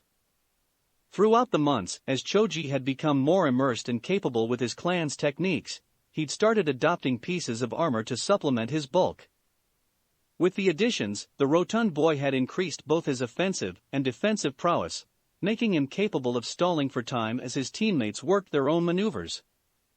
Choji grabbed the scorpion's tail and began to rotate on the spot, lifting the arthropod off the ground and swinging it around. Naruto flipped slowly through seals as his teammate picked up speed, and when the Akimichi finally let the scorpion go, the blonde held out his hands palms out. "Futon, Repusho," he muttered, and a rush of wind burst forth from his palms. The violent wind palm combined with Choji's toss, sending the giant scorpion soaring into the distance. With any luck, it would land on some unsuspecting Genin team and remove more opponents from the Chunin exams. Suna's Chunin exams had so far been a somewhat tense affair. The Hidden Sand had decided to host as a gesture of good faith on the part of the new Kazekage, to show that the village had nothing to hide following its betrayal of its alliance with Konoha. Despite the pretense, it was clear that some animosity still existed amongst a number of Suna and Konohanin. Fortunately, things had remained calm. The most Naruto could see was pointed glares that reminded him too much of his early life in Konoha, but Asuma had warned the trio of genin to tread cautiously regardless. The Chunin exams were notorious as an open battleground to settle grudges, the second round especially so. They had been led and released into the land of Wind's Desert with the objective of surviving and finding their way back to Suna after 3 days. It was a test, Naruto supposed, of their fortitude and resourcefulness in a strange land, or at least a harsh one, since any Sand Genin should be well aware of what surviving in their home country entailed. Not to mention that it was a subtle way for Suna to eliminate foreign teams from the competition, if not just flat out eliminate them. If it hadn't been for Ino, they would have already been ambushed by Suna Genin. Twice. Just as Choji had become better versed in his clan's techniques, the blonde girl had also buckled down and improved upon her own specialties. Her status as a sensory shinobi had made her pivotal to Team 10's cohesiveness, capable of identifying threats before they arose, and allowing them to formulate plans suited to the situation at hand. Ino's range still had its limitations, but it was leaps and bounds ahead of what most, if not all, genin participating in the Chunin exams were capable of. She walked over to Choji as the boy shrunk back to his normal size, patting him on the shoulder and congratulating him on a job well done. Naruto nodded at him in a silent display of gratitude, one which Choji accepted with a grin. Over his tenure with Team 10, the blonde had grown close with his teammates, as close as he would allow himself anyway. It was impossible to spend months working with people and not create some sort of attachment to them, especially when they weren't actively antagonistic towards him as Sasuke and Sakura had been. But just because he'd grown comfortable around Ino, Choji, and Shikamaru didn't mean that he'd become overly expressive. Team 10 or Choji and Shikamaru, anyway, Ino tended to be rather vocal about when she felt she deserved praise or gratitude, had learned to take his quiet appreciation of their deeds in stride. None of them had taken issue with his changed personality from the academy days. Shikamaru liked him better now that he was less annoying. Choji didn't really have a preference, and Ino seemed to like thinking that he was trying to be cooler, or more like Sasuke, a thought which still sickened Naruto. Even Asuma had remained quiet on the subject, though the Jinchuriki thought that might have been attributable to the older male not knowing his pre-genin self. Regardless, the Jonin liked to subtly try to steer the blonde away from what he thought was Naruto's committal to a career in ANBU, often recounting tales of missions with friends or his tenure as one of the prestigious 12 ninja guardians. If anything, such stories only further emphasized how impossible it was to escape the fate of being a tool, while simultaneously reinforcing Naruto's desire to break the tradition. Still, he weathered the lectures with patience, if only because Asuma had plenty of knowledge to pass on.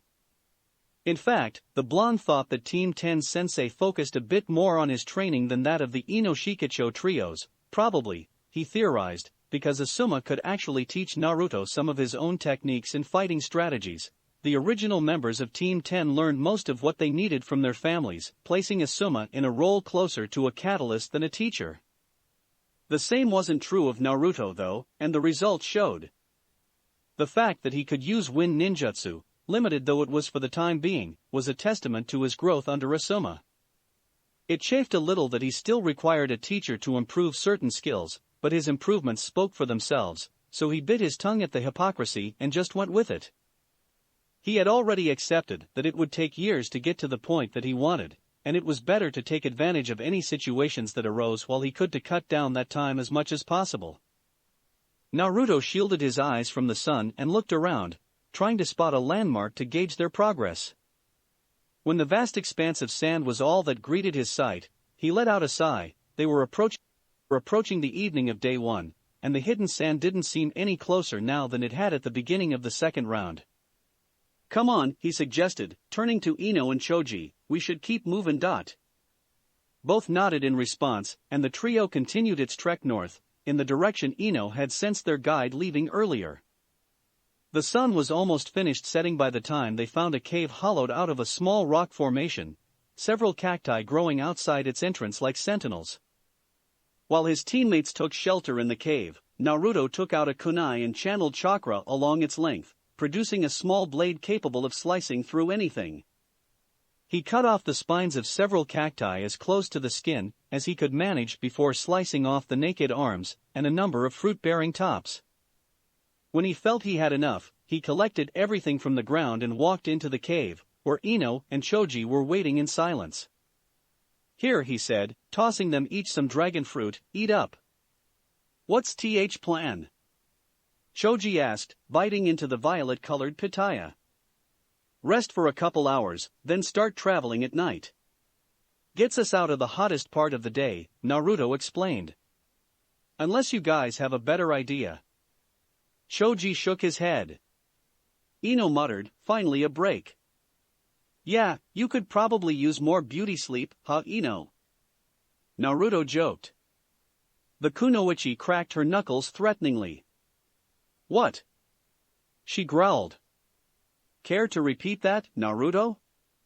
He snickered to himself. Part of the fun of having teammates was the fact that he knew just how to push specific buttons to elicit certain reactions. The teasing was one part personal amusement, one part strategy. If Asuma and Jiraiya thought he was integrating with his peers better, perhaps they would lessen their scrutiny of his actions and personality. Granted, it wasn't all a ruse. Ino's vanity was an easy and amusing topic to poke fun at, but if he could get extra benefits from their friendship, he wasn't going to complain. "You wouldn't hurt the guy taking care of you, would you, Ino?" Ino grumbled a little before reclining against the wall and biting into the dragon fruit rather viciously. "Watch yourself, Uzumaki," she warned. "Just because you got us all this doesn't mean that you can get away with pissing off a beautiful kunoichi like Mhey. Are you listening to me?" Nope.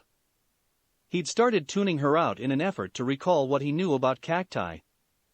After Jiraiya had announced that he would be entering Team 10 into the Chunin exams, Naruto had started researching the environment they would be heading in. Books on the land of winds botany were a bit scarce in Konoha, especially considering the completely different climates, but he had gleaned enough information from what little there was and Zetsu to make sure his team could survive whatever Suna threw at them. For instance, most of the dragon fruit, more correctly known as pitaya, that grew atop cacti were edible without requiring any sort of additional work. Knowing that gave his team a source of sustenance beyond what they could carry that other teams might not have. Still, it wasn't easy to absorb so much data. Studying was still an annoying task, though Naruto's hidden interest for botany, discovered and flourishing due to Zetsu's influence, gave his attention span some incentive to remain engaged in the subject. On the other hand, it was also one of the more probable reasons his exploration into human anatomy hadn't gone anywhere. In that vein, the bodies of the bandits he'd taken had yielded no new data. He couldn't establish times of death for them, and since he wasn't a doctor or medic, he was reluctant to dissect the bodies and attempt to perform autopsies. Not only was the idea a bit grotesque, but unlike with his study of plants, the blonde had no idea what to look for, no basis to compare the results to. Disposing of the bodies after he'd determined he couldn't glean anything from them hadn't been difficult, though he shuddered a little at the memory. Still, when it came to self-preservation, Naruto was willing to put in whatever effort he had to in order to increase his chance of survival.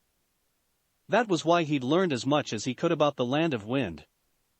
He unrolled one of his scrolls on the rocky floor and placed his palm upon it, channeling chakra into it. A number of his mahogany jars appeared from within, and Naruto started picking them up and examining them with a critical eye. "What are you doing?" Choji asked, peering at the collection of jars from over the blonde's shoulder. Apparently Naruto's activities had gotten the chubby boy curious enough to walk over. "Making sure we don't die," he answered, shooting a quick look at Ino, as if daring her to comment. The platinum blonde huffed, though she didn't say anything. Behind him, Choji tilted his head in curiosity. "How?" "Well, cacti survive in the desert because they can store lots of water, right?" At his teammate's hesitant nod, he continued, "And we don't want to use up all our water too quickly either, right? So, I figured that if we could draw water from cacti, then we'd make our resources last longer." When he didn't continue, Ino pointed to his jars, prompting testily, "So what's all that for?" Naruto lifted up another jar, uncorked it, sniffed the contents, then put it back down. He'd stopped labeling some of his jars on the off chance they fell into the wrong hands, and figuring out what contained what took a little bit of sleuthing. A frown marred his features. Ino was a good friend most of the time, but she had little appreciation for some of the complexities associated with Naruto's art, probably because she'd been an unwilling test subject of his poison, and her patience with some of his antics was a bit limited. It's not that simple." Truthfully, the entire concept was a bit above Naruto's head. It involved scientific babble that required a deeper background in biology and botany than the blonde possessed, given that most of his studies focused on medicinal and poisonous properties of plants. The basics, however, seemed to boil down to cacti having stores of water in what Naruto thought of as the pulpy mass of their insides, though it was difficult for humans to access and tasted quite poor. So, with a little bit of, reluctant, assistance from Zetsu, he'd come up with a mixture that could remove the cause of the bad taste, after figuring out a way to get the water out of the cacti. "Ah," he commented, sniffing another jar, "found it." Grabbing one of the cactus pieces, he saturated his chakra into the white pulp, using the same method he used to seed the ground for the attack prevention technique. Then, when he felt he'd put in enough, he pulled on his chakra, causing water to seep out of the pulp with it. By the time he was done, the cactus piece was serving as a makeshift bowl, the chakra he'd placed in the pulp forming a film similar to how he'd tried capturing the steam from his breakfast months before. "Here," he offered, tipping a pinch of the jar's contents into the liquid and handing it to Choji, "try it." Naruto kept his expression neutral as the other genin took the proffered item and drank from it. Choji was far too trusting. Granted, he hadn't added anything harmful to the water, he hoped, but if someone offered him something he'd watched that person tamper with, there was no way he'd do as his teammate had just done. Ino and Shikamaru were a bit shrewder, but neither were as paranoid as Naruto. Knowing that people were actively watching him certainly didn't help. Choji smacked his lips together. That's good. Thanks, Naruto." The blonde nodded his acceptance of his teammate's gratitude, performing the same trick on another cactus piece and holding it out to Ino. She stood up and grabbed it from him, expression relaxing as she sipped the liquid. Then she sniffed, commenting wryly, "You're such a good housewife," before resituating herself on the cave's floor. Naruto ducked his head to hide his growing smirk. That was Ino's way of admitting that she was grateful for his efforts without actually conceding that she'd been wrong. The platinum blonde had a strong sense of pride, and even their months of friendship, almost a year, actually, now that he thought about it, hadn't quite tempered the fact that she didn't like it when he was right, especially around other people. Choji patted him on the back in a consoling gesture before going to lie down. Naruto silently continued his work, sipping slowly from his own hollowed-out cactus. He stared at his reflection in the water, eyebrows drawing together in thought. One more test, he thought, not even considering that they wouldn't pass the second exam. "Throw your best at me, Suna. Nice night. Bit cold for my tastes, but, to each his own, I guess. You are brave to confront me in my own territory. Naruto shrugged, silently thinking that bravery was not the term he would use to describe what he was doing. The brave was generally revered as heroes, and the blonde wanted to be anything but a hero. Heroes were expected to do great things and died young as a result. Naruto wanted to remain as unassuming as possible to increase his lifespan. A stream of sand shot out of the gourd on Gaara's back and rushed towards Naruto. He quickly pulled out his twin Senbon and channeled wind chakra through the metal, slashing through the incoming silica. The sand dispersed into a cloud of particles that remained floating around him for several moments before returning to the Sunanin's gourd. Naruto leveled his fellow Jinchuriki with a wary look, which, as the redhead was staring at the moon and not him, went unseen. Didn't think you'd wanna attack me here. Testing your progress, Gaara intoned, to see if complying with your wish was a mistake. Rest assured, when we truly fight, it will be a clash of monsters. And you'd cause an international crisis, Naruto pointed out. Killing a participant of the Chunin exams while not during the tests, especially since the two people involved were Jinchuriki, would surely be cause for war, though factions in both the Hidden Sand and Hidden Leaf seemed to be itching for a reason to fight anyway. Not that any of that would stop Gaara from doing as he wanted. Haven't seen you in the Chunin exams. I am ineligible. Oh. That was surprising. Good job? Dead Teal Eyes turned to him. You presumed that I was promoted based on my qualifications. It was done out of fear. His gaze adopted a hint of the madness that Naruto had been privy to during the Konoha Chunin exams. My power is unquestionable, and Suna is in dire need of every scrap of power it can manage. The Kazekage will do whatever it takes to ensure Suna's survival, even if that means promoting a demon. Keeping me out of the village on prolonged missions also allows the other villagers to retain some peace of mind, even if it is a facade. Well, Naruto supposed, whatever keeps him out of my way.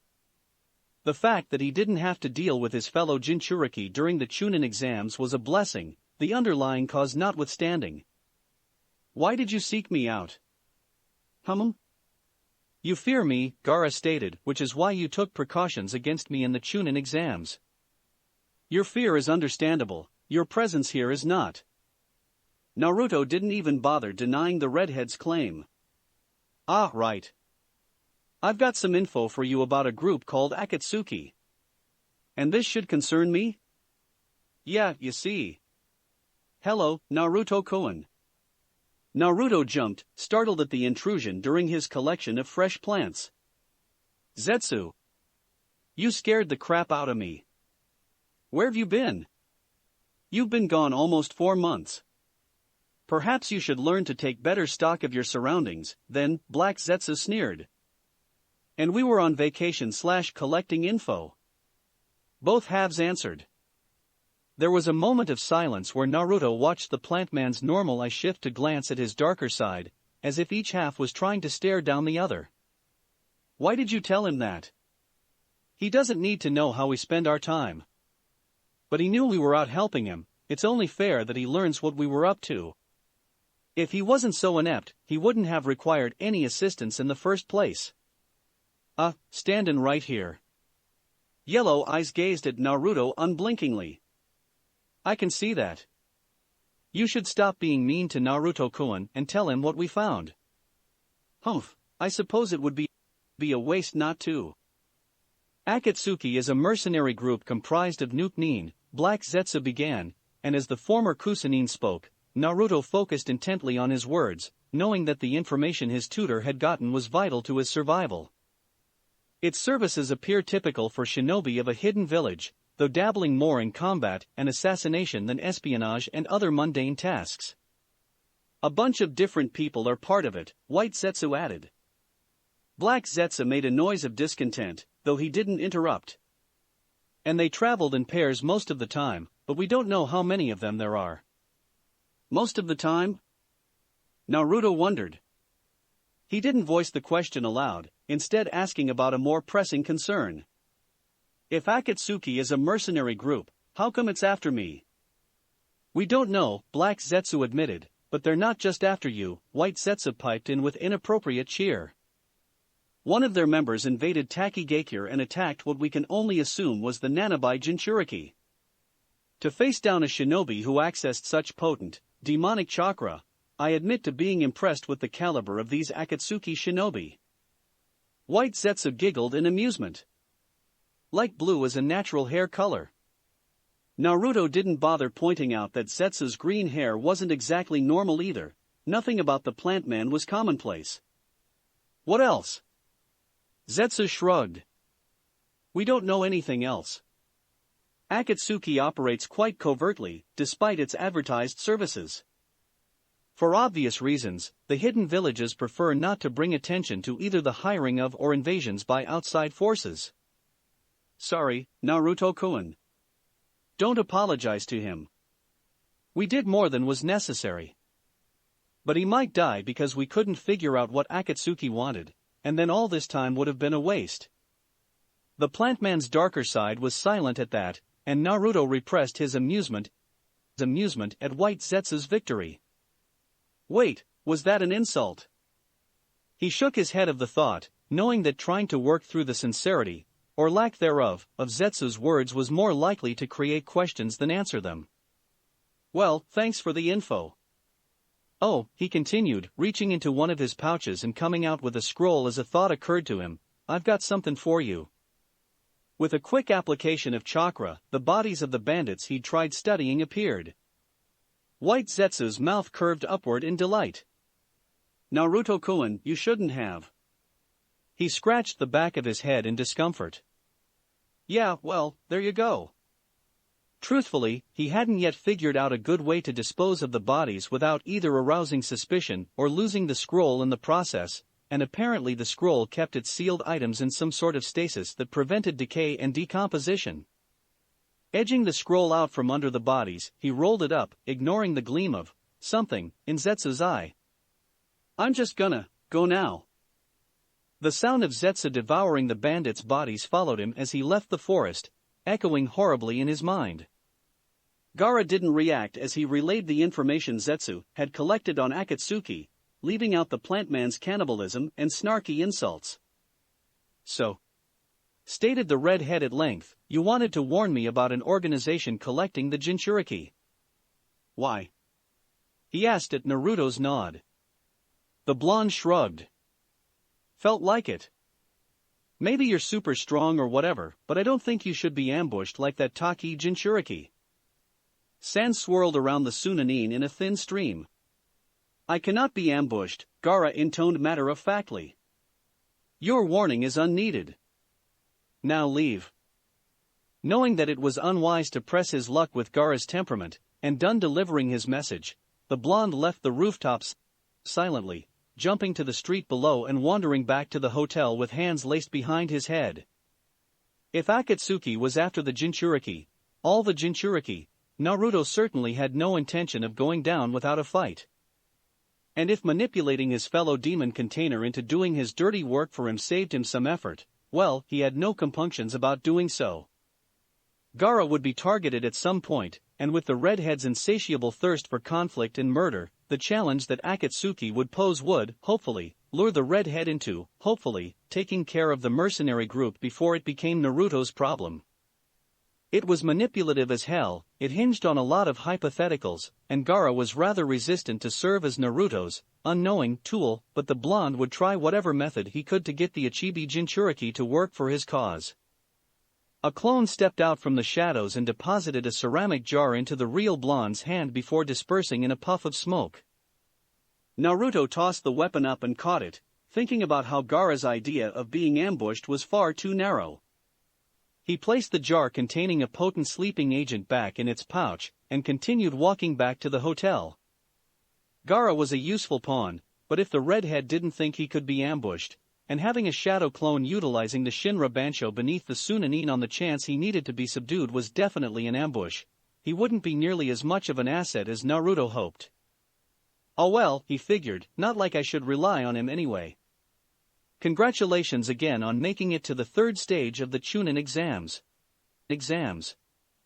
Here you will have the opportunity to showcase your skills to the future clients of your villages.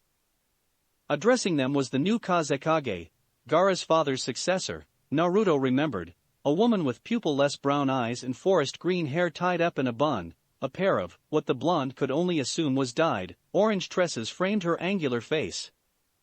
Her serious expression was matched only by the monotone in which she spoke, and Naruto wondered whether she was just acting that way, or if her personality truly was as flat and boring as her voice.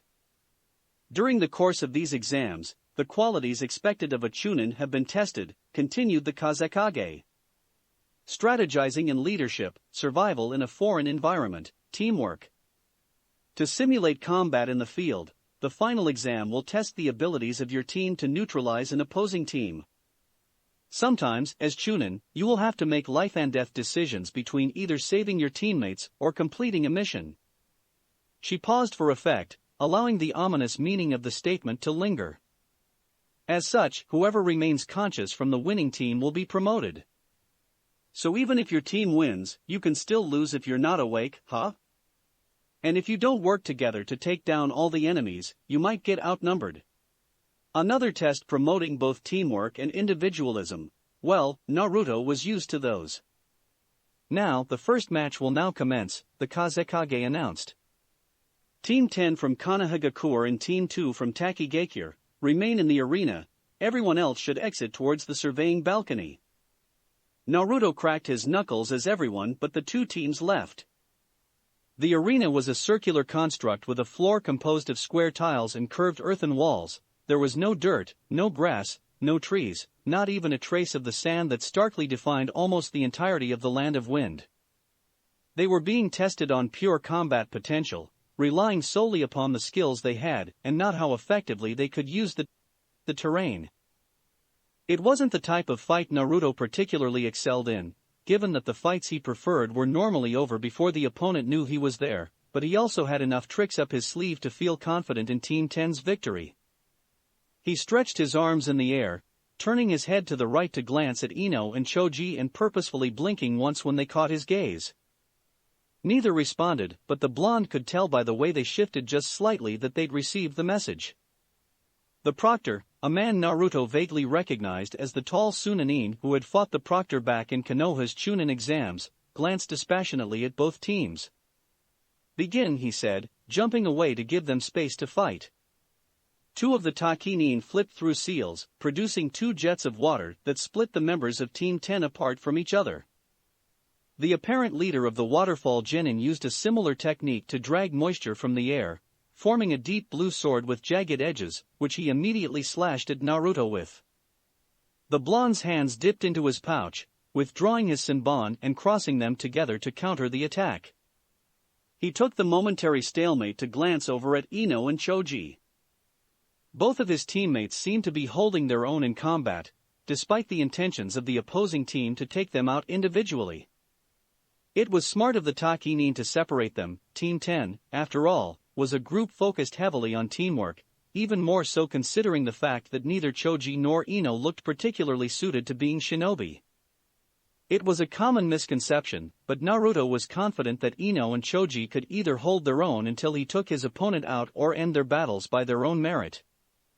There was no noise as his senbon continued to clash with the Takinin's solidified water sword. After so much practice against Tenten and Asuma in which metal resounded against metal, the lack of any sound was almost disappointing. Sparring constantly with Asuma and Tenten gave him a fair idea of how to defend against the waterfall genin. Takigakure Ryu, Cho Mizukiri no Yaiba. More water condensed along the sword, increasing the blade's length as the Takinin thrust it at him. The extended reach surprised Naruto from his reverie, nullifying his blocking stance and forcing him to dive to the side to avoid getting skewered. It still sliced through his right shoulder, eliciting a hiss from him as he came to a kneeling position on the tile. Stupid. Pay attention. Looking for a momentary distraction, he tossed his twin senbon at the Takinin and used the opportunity to reach for one of his ceramic jars. Slamming it on the ground a little in front of him, the Jinchuriki used chakra to propel himself into the air, forming seals as he did so. Kaze Nagar no Jutsu, he thought, cheeks puffing out before expelling a stream of wind at his previous location. White manchineel gas exploded out of the broken jar, and was immediately caught up in the blonde's wind stream technique. Settling like a cloud over the Takinin, he hollered in pain as the blinding vapor took effect. Through the white haze, Naruto could make out his opponent forming hasty seals. A moment later, a slight drizzle rained upon the cloud, a strategy the blonde assumed was an effort to wash out the gas. He shook his head in an almost sympathetic gesture. Mixing water and the manchineel gas was like trying to douse a fire with oil. It was guaranteed to exacerbate rather than cure the problem. Sure enough, the Takinin's yells soon escalated in tandem with a mixture of flailing and scratching. Naruto decided to put the boy out of his misery, withdrawing a handful of senbon laced with knockout poison and hurling them into the dissipating gas cloud. In a matter of seconds, the Genin's prone form could be seen lying on the ground, angry red splotches covering his body. Naruto let out a small noise of approval, pleased to see the fruit of his labors. Then he turned to check out his teammates' progress. Choji seemed to be holding his own, using his partial multi-size technique to withstand and absorb most of his adversary's attacks. A short distance from them, Ino's lithe body was dancing around the third Takinin, dodging everything with her Muso Batoryu, using kunai to try to land a more debilitating blow. Naruto sighed to himself, debating what to do. They still needed to knock out the remaining two Takinin in order to pass the test, but the experience of fighting other shinobi, a rather uncommon occurrence on the missions they'd performed over the past several months, would be good for Ino and Choji to better understand their individual strengths and weaknesses against supposed equals. And they should be able to fend for themselves without relying on him or Shikamaru, just in case, just as he had trained to depend on his own skills. On the other hand, Ino wasn't a combat-oriented shinobi, and she would have no problem giving him grief for leaving her to her own devices.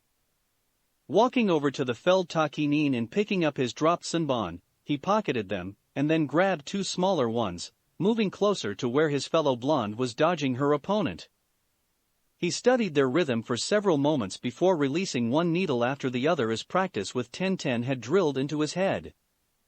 Both struck home, one burying itself in his calf, the other in his neck.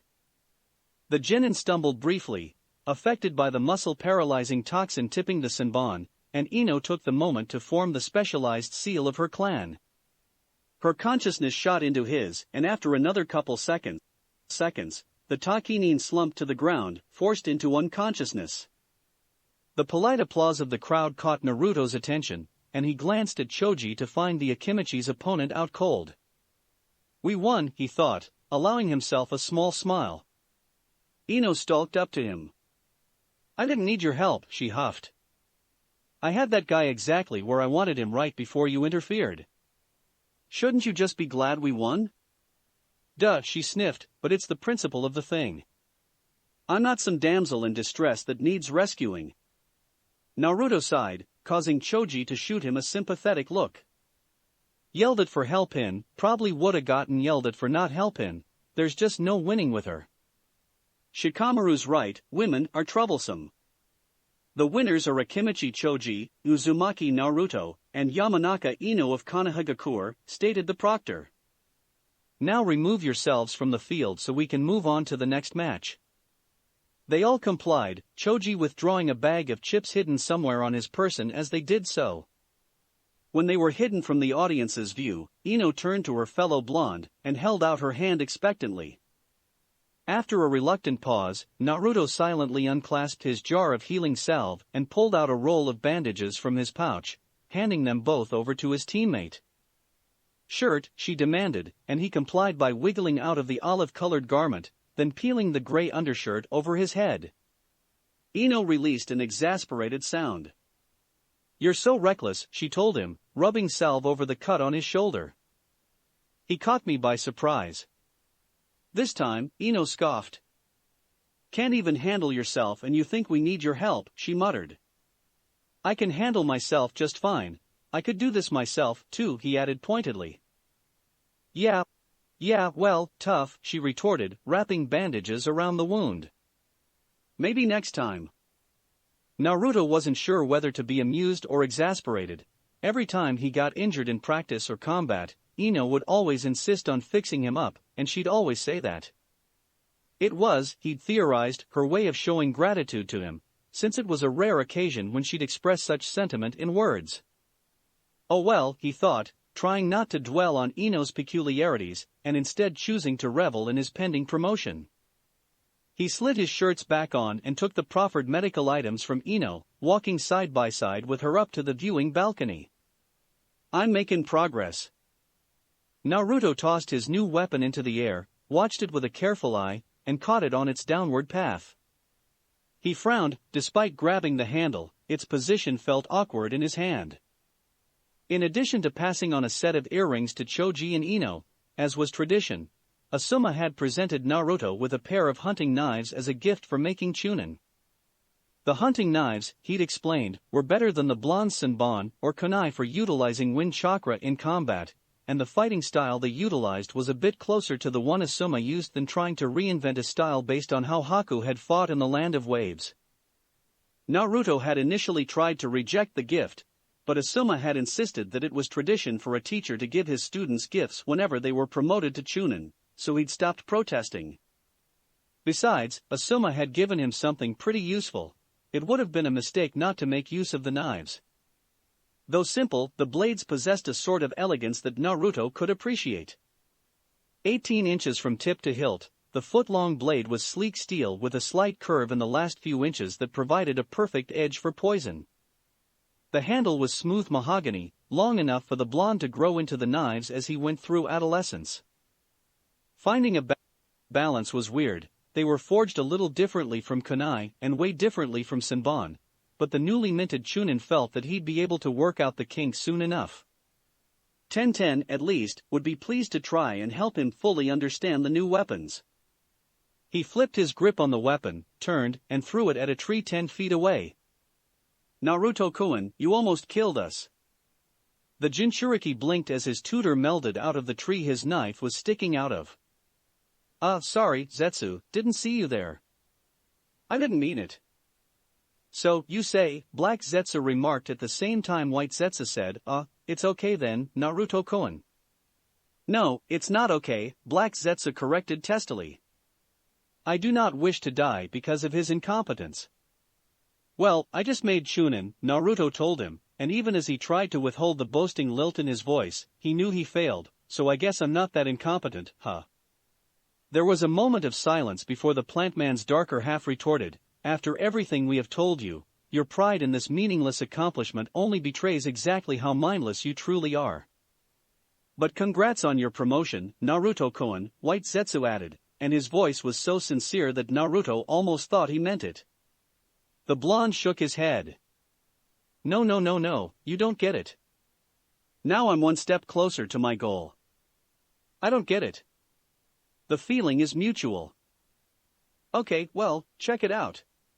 Began the teen before launching into an explanation of his revelation during Konoha's Chunin exams, the conclusion he'd come to about his own skills, and the goal he'd set for himself.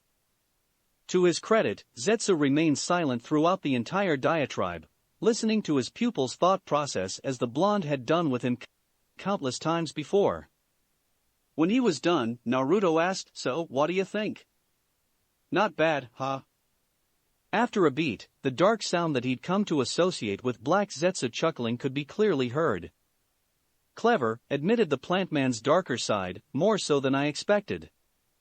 To twist the Shinobi system's guidelines to suit your own ideology, there is hope for you yet." "Now everything makes sense," White Zetsu added cheerfully. "So, Naruto-kun, what's your next move?" The blonde shrugged. "Do what I've been doing, I guess. Just gotta get better with everything and take advantage of the right training opportunities when they happen." He sighed. "It'll take a while, but eventually everything'll pay off. I hope." "Sounds like a plan. Albeit a half-assed one. We'll see you around, then." "Wait, what?" he protested. "Where are you going?" Zetsu's yellow eye fixated on him. "Adventuring. Since you know what you're doing, we're gonna go have some fun." Fear not, we shall return to check on your progress. There are many more lessons for you to stumble through, and we wouldn't want to miss bearing witness to them." The plant man's mixed laughter, both sadistically and honestly amused, echoed around him as the former Kusanine melded back into Konoha's foliage, disappearing to who knew where. Naruto was almost sad to see Zetsu go. Despite his twisted psychology, the plant man gave solid direction and guidance whenever he was asked, and not having him around to bounce ideas off of was a little lonely. Then again, he was a chunin now. Perhaps it was time to try and figure out more on his own than leaning on Zetsu as a crutch. If the plant man was manipulating him, and he had yet to figure out if that was true, then the separation from his tutor would allow him to explore possibilities without being steered awry by any of Zetsu's personal biases, limited as they were. Opportunities abounded, all he had to do was wait for them to appear. That's it for this reading. Hit like and subscribe for a free ticket pass going to the different worlds of anime fanfiction. Looking forward to having you on board again.